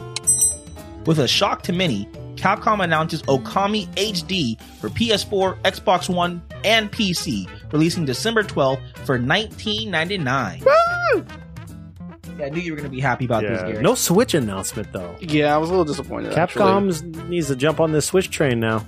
I don't know if I want to get it for PS4 or Xbox One. I mean, I've played it on PS2, PS3. I think it'll play better on the PS4 only because of the light bar. I think we both know the sense choice bar. you're going to make. I'm going to play it on Xbox. Yes, you are going to play it on Xbox One. This is exciting and pretty cheap, too. $20 for this fantastic game. It's like 80 plus hours. It better be $20. It was $20 on PS2 when it was a greatest hit.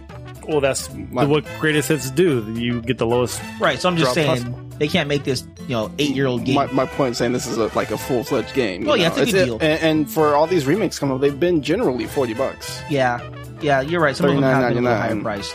Yeah. And I think it's getting a physical release, too, if I'm not mistaken. Probably. Yeah, Okami is a great platformer. There's not enough non-Nintendo platformers anymore. Action adventure, I suppose, as well. Yeah, okay. But yeah, it's a great game. And I've never excited. played it, so I'll probably have to jump on it. I am excited. It's definitely worth a look. Next. To extremely high demand, Nintendo says the Super NES Classic will ship through 2018. And they will re-release the NES Classic sometime in summer 2018. Are you guys surprised by this? I am, but as I said earlier, I really think that the change in leadership, they're making some good moves. I will believe it when I have both of them in my hands. Well, you're gonna have to wait till summer 2018. That's fine. I never had a problem with waiting. I had a problem with it being a possibility. True. I feel like that's something you would say to like your first girlfriend. I never had a problem waiting. I just as long as down the road I'm getting, all right, like, all right, help me out here, As long as it's an option, I'll wait. Just as long as it's on the table. That's what Nintendo's doing to me. They're holding you back. Yeah, no, this is good. I mean, they're making good choices. They're making choices that are good for themselves, good for their consumers and fans, and good for their shareholders. Still, though, I'm just kind of looking at it, hoping it's actually true. It's gonna happen. I mean, there's one thing saying, "Oh, don't worry, guys, we'll be shipping them." There's another thing that's saying they will be available. Yeah, I don't think there'll be much available at launch, like Reggie says there will. You'll be able to get one by that time, I believe. I hope so. The thing I think about over and over is they're going to keep milking this. Didn't they say they discontinued it? They did, and they brought it back by popular demand. So they saw the error in their ways, and they need to bring it back. Yeah, they did. It was what? Next. An indie team behind the upcoming Nintendo Switch game, Lich Spear, hinted at the fact that Nintendo may be working on some type of achievement system for their newest system. I mean, did you hear about this? Did you hear about? Did you hear about this? Did you see this? I feel like they're jumping a little too late. Personally, it doesn't mean anything anymore like it used to. That is true. I mean, I disagree. At least according to myself, personally, I don't care so much about getting that higher number up, but I do think achievements and this kind of thing does add to gameplay. Yeah, definitely. The meta game of it, of having something to do in game that's not necessarily beating the game as something to complete, is cool. Yeah, and having that on the Nintendo system, like, I was going to bring up Smash Bros. Again, but they have basically they have an achievement system. Xenoblade Chronicles had something like that on the Wii. There are games that have it. So now, a cool thing I do want to see is if Nintendo does do this, I want it to be like not so much that it increases your score or you have another trophy like PS4, but like you get in-game content kind of stuff. Like you do this, you got this achievement, you get this bonus, or maybe transfer that to other games like Amiibo does. It'd be pretty cool. Link it to your My Nintendo account. Destiny 2 has had a concurrent 1.2 million players count across its servers. This number could rise dramatically once the game is released on PC. So again, this is not how many people have played the game, but how many people they have had time. Exactly, on at one specific point in time. And no one wants to help me defend these damn spires from the Vex. Right? I have to do that alone every time. It really truly does seem like for this many people playing, it's a very sparse community. Yeah, well, at least when it comes to public events, like if I go to the tower, The Spoilers. farm. If I go to the farm, The animal farm. there's people all over the place. But Right. if I go out in the world and I want to do a public event and it starts in 2 minutes, This is just you're by yourself. it's just Yeah. me just For, like, sitting there half the waiting. raid. I don't have get to it. do Why? that. Why is that? I don't know. Everyone's doing Crucible, I guess. I don't know. It's weird. Everyone's man. trying to do this raid, and I can't get 5 other people to join me, let alone the Nightfall strike. I will say though that the raids, the strikes are really fun. Yeah. They made some high-powered, high-octane raid strikes. I don't see much of a difference so far. I've only done 2 of them. I felt like I I've was done- just pumping I've through. done like 4 different ones, I think. They're all randomized, which is Yeah. kind of cool, so you don't have to pick the same one. You never know. You used to be able to just pick which one you want to do, though, but now it's Yeah. on the playlist. yeah. Like, next!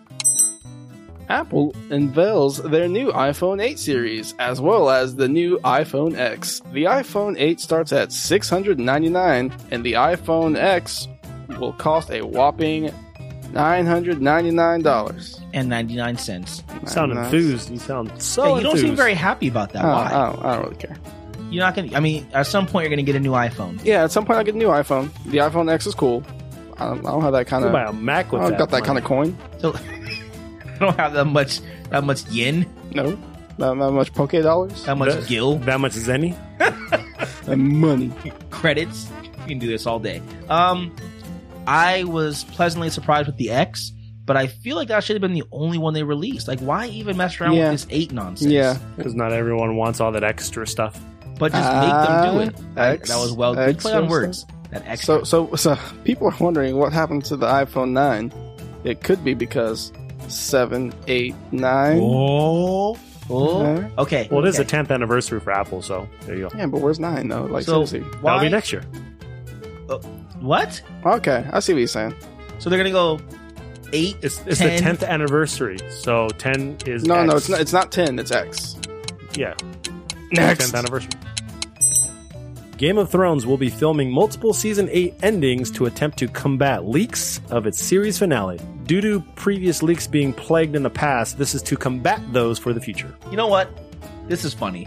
So, well, yeah. Go ahead with yours. No, it's funny. No, it's that's just it. funny, Like, that's it? It's so sad they have to do this. Okay, I see. The beginning of this, I thought it was stupid. I thought they were making multiple endings in case they kind of screen tested, see which ones people like more.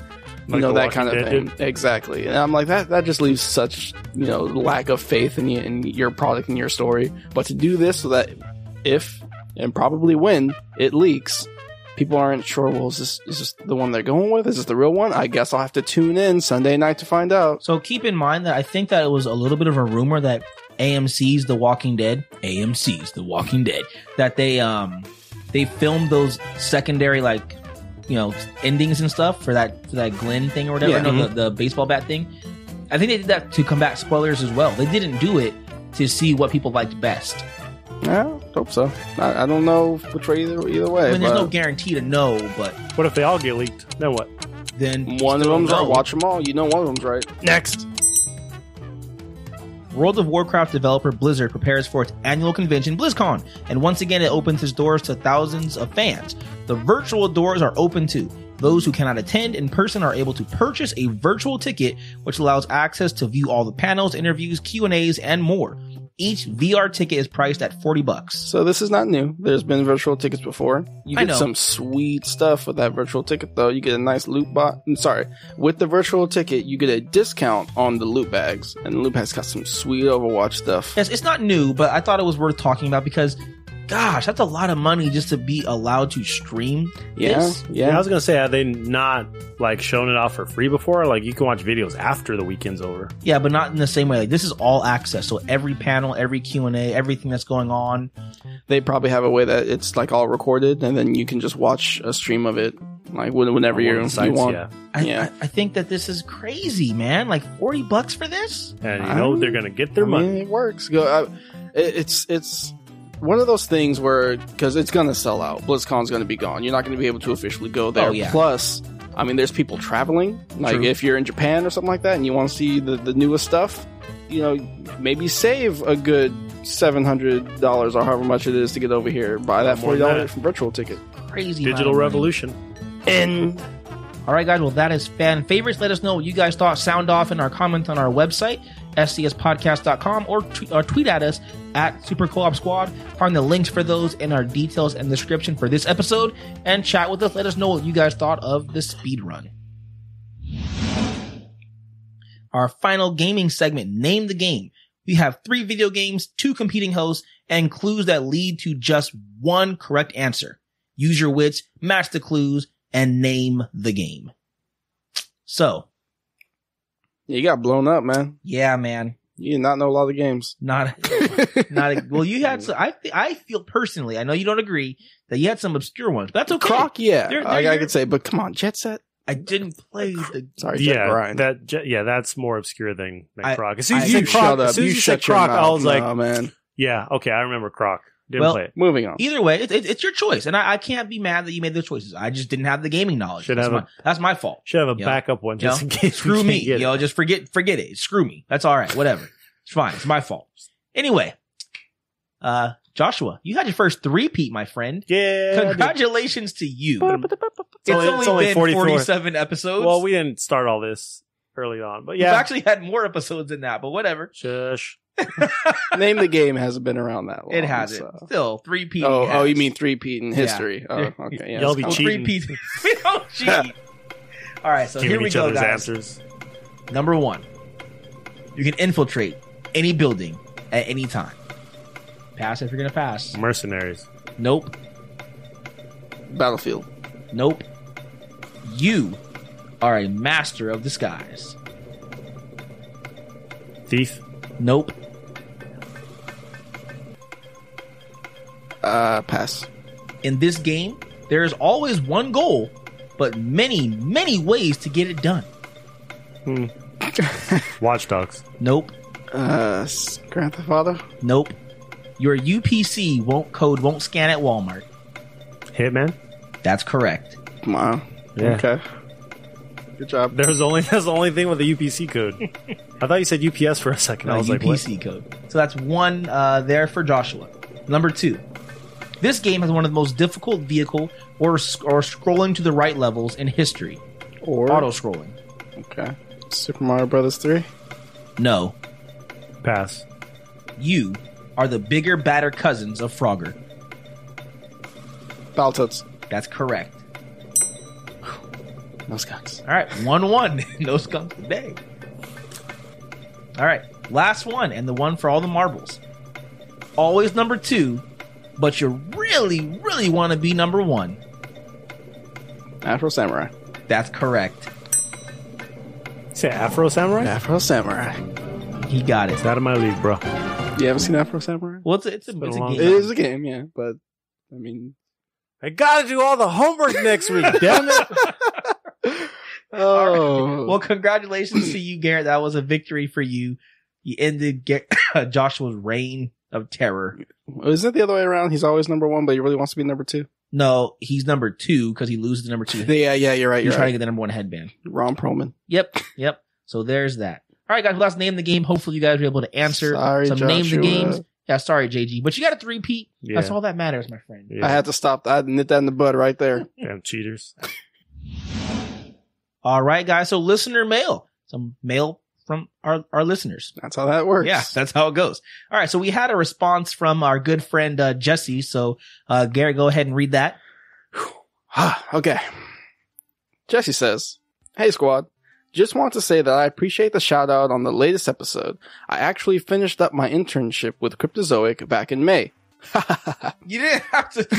It's in there. You got to read it. Finished up school, working on my portfolio, and looking for work. In the meantime, I'm part of an 8-week mentorship program with an artist named Steven Silver. I had to reread that a couple times. That's fine. Because that was somebody else. Anyway, all that wasn't in the email. This is now continuing the email. He's the guy that did a lot of the character designs for shows like Kim Possible, Danny Phantom, and a couple of iterations of the Scooby Gang. Alright, paragraph 2. Jeez. Also, now that I'm already writing an email, did you guys not see the whole Toys R Us bankruptcy thing coming? Have you walked into a Toys R Us in the past few years? It doesn't have that wow factor that it used to, and that it used to have when I was a kid. It feels like a Walmart almost. It is sad to see my favorite store as a kid turn into what it is now, but I guess it is what it is. Anyway, keep up the great work. Always looking forward to your podcast. Thanks, Jesse. All right. Dude. Huh? Oh, I said thank you. Yeah, thanks, Jesse. Okay, so the Toys R Us thing. It's not Walmart. Yeah, it's not. It's definitely not Walmart. Okay, so I think, Walmart's still in business. They are and will be for a long time. I think, though, that what you're saying with the Toys R Us thing, yes, it was, I suppose, a little apparent that they were going downhill. And we've known for a while, if you kind of pay attention to retail and stuff, that they had a massive amount of debt, but many retailers do. However, I think that you were looking at it with nostalgia as a kid. That's exactly how I'm looking at it. Compared to now. Like, if I go into a toy store now, any toy store, doesn't matter which one, I don't see it the same as when I saw it as a kid. I think that's just part of it. But yes, Toys R Us, they were doing terrible. I think toys in general have changed. Like, have you seen those, what was it, like 12-inch figures that you used to get, like the old Batman stuff that would come with, a submarine aquatic Batman, with diving action and all that kind of stuff. You don't see those anymore. It's always like some 14-inch rubber, just Batman with a cape. Yeah, toys have changed a lot. And then also, I think just what kids want has changed because of the technology that we have available.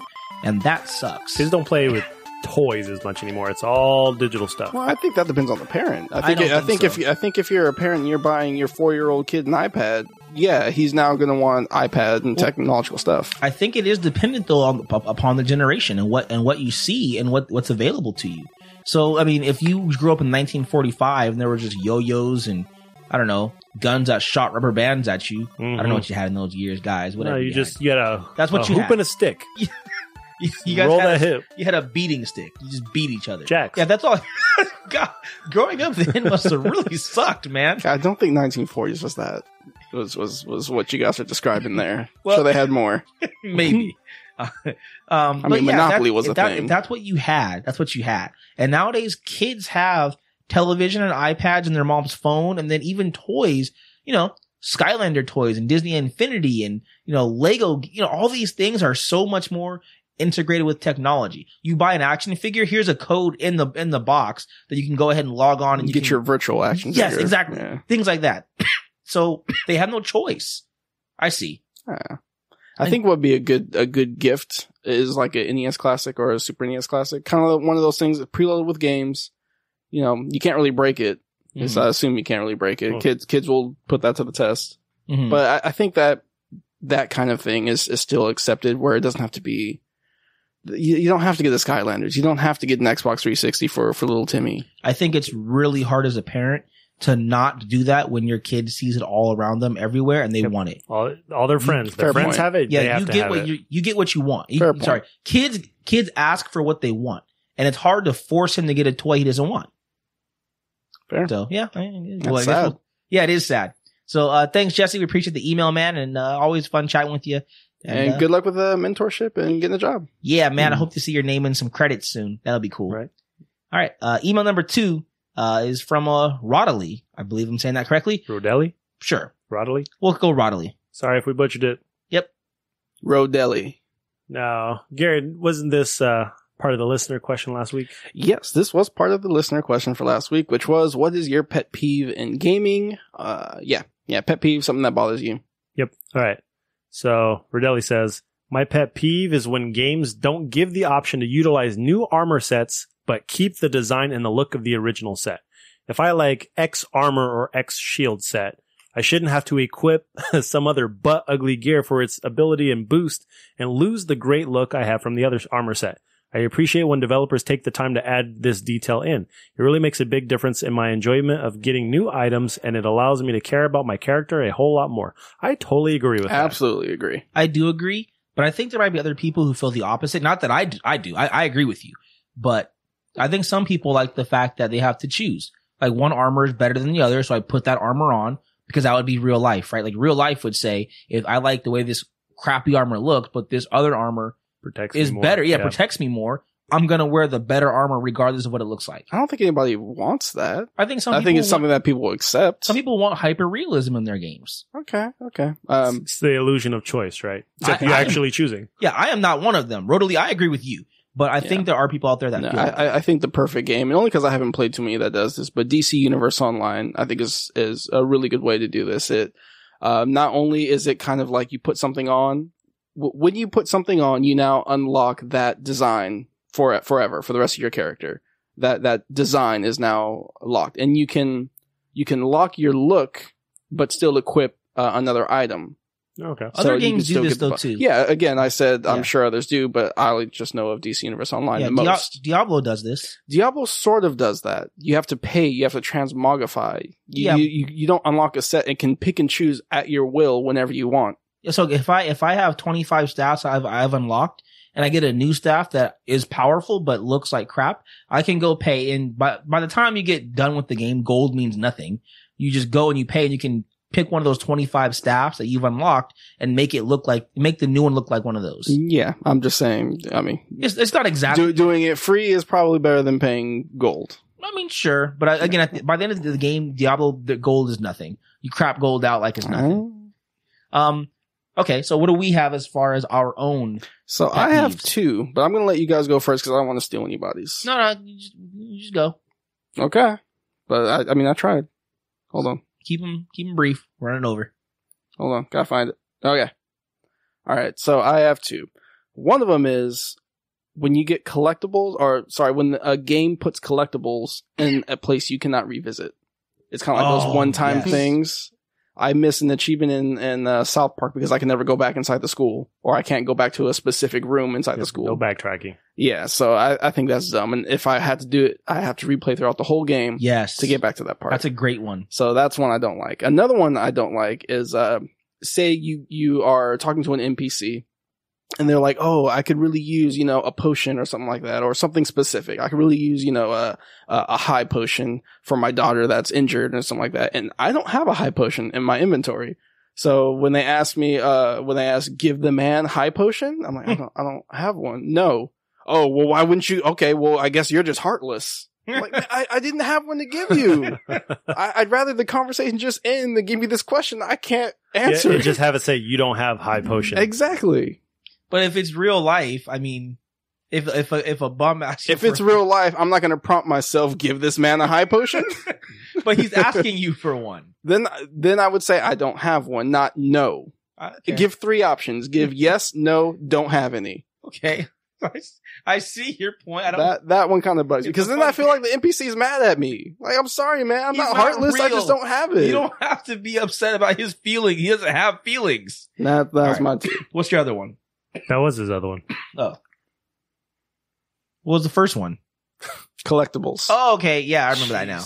It's been a long podcast. All right, JG, what do you got? It was like 30 seconds ago. All right, so I'll pick two. One, rage quitters. You guys are just take the L.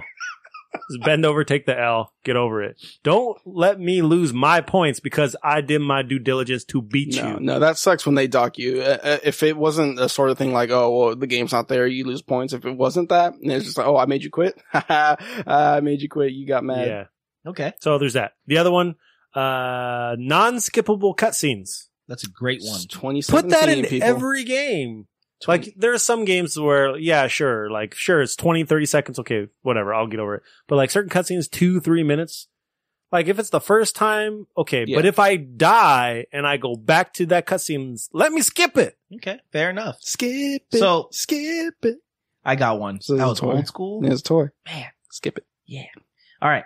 Mine is, if you're a single-player game with no, online components that I have to play, don't make me be online to play your freaking game. No, man, you gotta get those social boxes. Those social treasure boxes. This happened a ton with Madden 2017. I'd be playing my franchise. I don't play Madden online because I suck. I'll just lose. And then or NBA 2K17 last year as well. And for whatever reason, my internet goes out and having some sort of server issue. Mm-hmm. And so then it blinks me off for a second and blinks me back on, and the game cuts off and says, you've lost access to the NBA 2K17 server. Please go ahead and check your internet connection. I'm like, and now whatever I've done in the game, having saved that whole game, is gone. Why? Why do that? I'm not playing online. Yep. There's no component you need to use that forces me to do this. You're just wasting my time. I mean, get off the KFC internet. That happened to me in Street Fighter V in survivor mode. And the hardest difficulty, you have to do 100 enemies. I was at 79 with a character and the internet cut out, lost all progress. That's stupid. That's stupid, and that's stupid. Stupid. All right. Well, that's mine. As you see, I'm a little upset. Don't like it. Yep, my back hurts from all that yelling. What's our next week's listener question? Damn, he's salty. Both you guys. Where's the salt? Throw it at him. Staring at me. Okay. Maybe here's one. Let's see what you guys think. What is your favorite video game twist? I like it. Let's go with that. Like M. Shyamalan? Yeah, in the story. Just, what the twist? Yeah. All right. What's next? Next week's listener question. If there's a twist in the story or plot. I thought I just did. No, you did. I'm just surmising it again. You said it right. Okay. I'll leave it in. You done good. That'll do, Garrett. That'll do. So yeah, what's a video game twist that you really enjoy or thought was fun? You know how to get to us, guys. Email contact@scspodcast.net, on Twitter @SuperCoopSquad, on our website. You can find all those links on the details and description of this episode where you're listening to. It's super easy for you, so make sure you go do that. All right, guys, in-game boss fight. So at the end of the show, we'll talk about what's going on with us in the real world and give each other in-game bosses to figure out how to fight and defeat by the next episode, as well as talk about how we defeated last week's boss. So yeah, let's see. I said, Johnny, you have to fight Garrett, but you have all of Garrett's powers and he has all of yours. Yep. So how did that work? You got an app for that? I do. I don't think you do. I don't do that with my mouth. Make that noise. You totally do that. You did it this episode during fan faves. I'm trying really hard. Or maybe not during to do Star it now. Wars. All right. Here's what I would do. If I had to fight Garrett with all of my abilities and I had all of Garrett's. I don't know what I would do. I guess I would just get beat up and then okay. I can figure this out. Bend over and take the L. How would I beat myself? But with Garrett's powers. That's terrible phrasing. Huh. Pause. Okay, if I had to, I would appeal to Viviana. I would ask her nicely to tell Johnny to relax and back off. Yeah? You mean to tell Garrett? It's still Garrett. He just has your powers. So it's Garrett. Appeal to Garrett. He has everything, as well as, the fact that he is, slightly not afraid, but let's say he indulges his sense of honor in listening to Vivi. Is that a superpower you have? That'd be my superpower. That'd be my superhero weakness. Indulgence? Yeah, indulgence in the fact that I honor my wife by listening to her. So even though that he still wouldn't be married to her, he would then take the ability, the weakness, the kryptonite of being susceptible to her words. And thus, I would be like, Vivi, please tell him to leave me alone. Tell him to shut up and stop. And she'd be like, can you stop? Just stop. Just be quiet. Sit down. And I'd be like, and he'd have to listen. Go take care of your son. Well, it wouldn't be his son. It's still my son. But he would have absorbed that kryptonite. And thus, he would be unable to fight. Yeah, no. Long story short, Johnny's afraid of Vivi. I'm not afraid of Vivi. I respect my wife and love her very much. He's afraid. Out of fear. I respect her out of fear. All right. So for me this week, I had a really great weekend.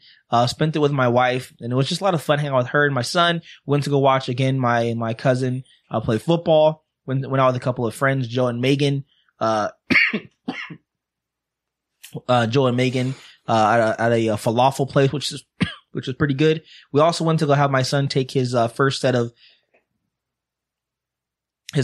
baby pictures at the park today. That was really awesome. And he had his little naked booty sitting in the grass. So that was cute. People walking by, going, oh, just flashing with a little booty. Only time in history when you're a baby, you can flash someone with your booty in the park and they're going to go, oh, it's so cute. Cause in like 3 years, they're not going to think it's cute. Yeah, you're right. Yeah. Like put some pants on that baby. Yeah. This is the only time you can flash someone. It's true. So that's me, Garrett. Okay, so last week you had to fight a trash can monster. That could shoot garbage at you, it falls from the sky and creates those little like bullseyes you have to roll from. It could also shoot like a wave of lava and like an arc. Okay. On the ground at you. Yeah, I remember. Go ahead. Yeah, so I threw a Pokeball at it. It's not a Pokemon. It's a Pokemon. Picked up garbage, Mon. It's a Pokemon. Troubadour, I think is garbage name. Wow. Okay. It's muck. So my Wait, hold on. Did What? you catch it? Just because you throw a Pokeball at it doesn't mean it shakes 3 times Yeah, and I escapes. caught it and then I threw it away. The first time? Yeah. With a regular Pokeball? Yeah, Oh, it was like level 2. lucky? Wow. So let's see, what did I do? I watched The Watchmen. That's why I was late. So I did it. I said I was going to watch it. Watched it. Had you not watched it before? No, I've seen it. It's just been a really long time. That movie came out in 2009. Got it. That's a long time. Yeah. Let's see. Joshua, you and I beat the story. Yep. Destiny 2. Yep. We did it. A lot shorter than I thought it was going to be, but then again, it's no surprise. It's a shooter. Yeah, it's not really so much about the story. It's about, in-game Yeah. content. That's where Although that's where it the is. ending was cool. Let's see. I think that's mostly about it. Played some more Overwatch. Played some more Fire Emblem. And that was pretty much me. Before you move on, give you your boss fight next week. Okay. You have to fight a giant seagull who's about 500 feet in the air just trying to poop on you. And you're at the beach. There's nowhere to cover. You're just on the sand. Okay, wait. How big is it? You say it's 5 foot or something like that? 500 No, feet he's like the size there. of like Oh, okay. like a Honda Civic with wings. I'm glad you said that because I had a boss for Joshua, and as we started talking about this, I forgot it. Now I remember. Okay, cool. That's your boss. So you can go ahead and pass on to him. All right, Joshua, Well, you got to tell me who I fought last week. you fought a black Yoshi with red eyes. Yes, I did. Red Eyes Black Yoshi. How'd you take care of that? So I created a me character that has a nice blaster, has a couple sword attacks, and You can have both. has a grappler. Though I got my up B, got my side B, and my down B is a grapple move, kind of like Donkey Kong, how he picks people up, or Kirby eats people up, or maybe Ganondorf. Ganondorf got his side B, but that's my down B, and I just grabbed him and just plummeted him to his death off the stage. Oh, But because he's you're lower- Ganondorf. Yeah, Yeah, but because he's lower, he dies first. He died first, and the game stops. Yeah, And you game. I took a lot of eggs to the face, but I got him. Cool. What was your week like? I mean, but I'm not gonna lie, my back hurts like a. But That's unfair to. okay, my back hurts a lot. That's better. So I'm waiting to get approved to get an MRI done because I think it has to go to that level. But I'm still alive. I'm still kicking, and I'll probably have to take some time off. Sir, of you work. are not kicking. No, I'm. You're barely standing. You're alive. You are not kicking. Damn it, guys. I don't know what to say anymore. All right. So I picked up Metroid: Samus Returns. I got the system and the game and the amiibos, and I haven't opened any of them.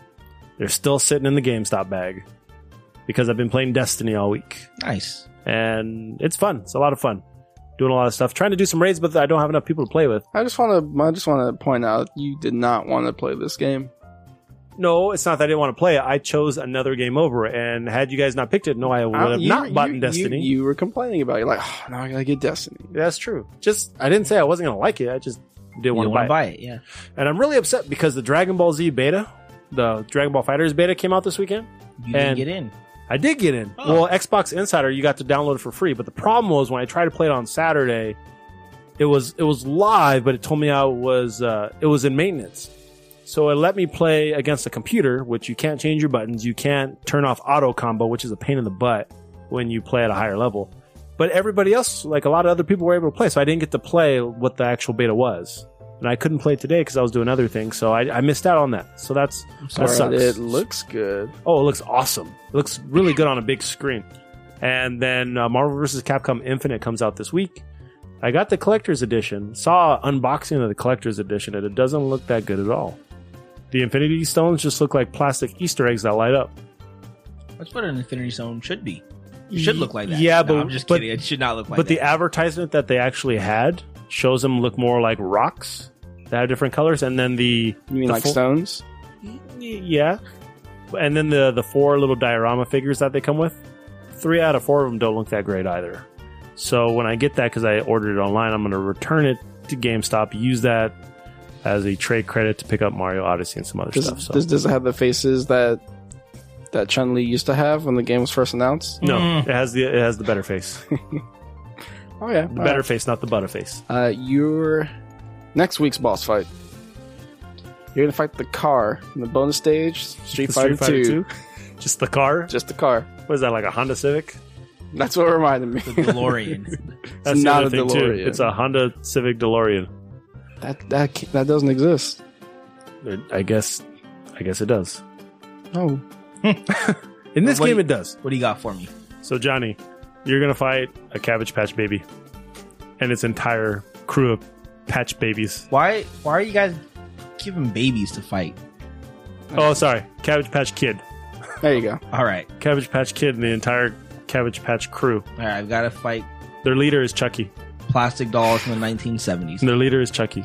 Okay. You just added stuff on just because. All right. He looks like a Cabbage Patch Kid. He absolutely does He's a not. demonized Cabbage Patch Kid. All right. Well, that is my fight next week. Apparently, I can get nothing fun or easy. Got to fight just. No one said boss fights are fun. Everybody else's Or boss easy. fights are fun. All right. Well, that's our show for this week, guys. We appreciate you listening. As always, make sure you head over to patreon.com. You can go ahead and become a patron of the show for $1, guys. That gets you in. That's going to help us get to our first goal for the entire patron group and all of our listeners all together, which is an additional episode every single month. So we'll have 5 in a month compared to our 4. Do that, guys. We really appreciate that. Help our show, help us get more content out there, and help us continue to grow and expand if you enjoy what you're listening to. We hope you do. It's been fun, guys. As always, we appreciate you listening. If you want to talk to us and chat with us, go ahead and look at the link and the details in the description for all of our social media. You can reach us as a group on Twitter at Super Co-op Squad and reach us all individually as well. You can find me at JohnnyMac24. You can find me at GJL3275. And you can find me at Joshua_4_life. Well, that's our show for this week, guys. Thank you for listening. As always, I'm Johnny Mac. I'm Garrett. I'm Joshua.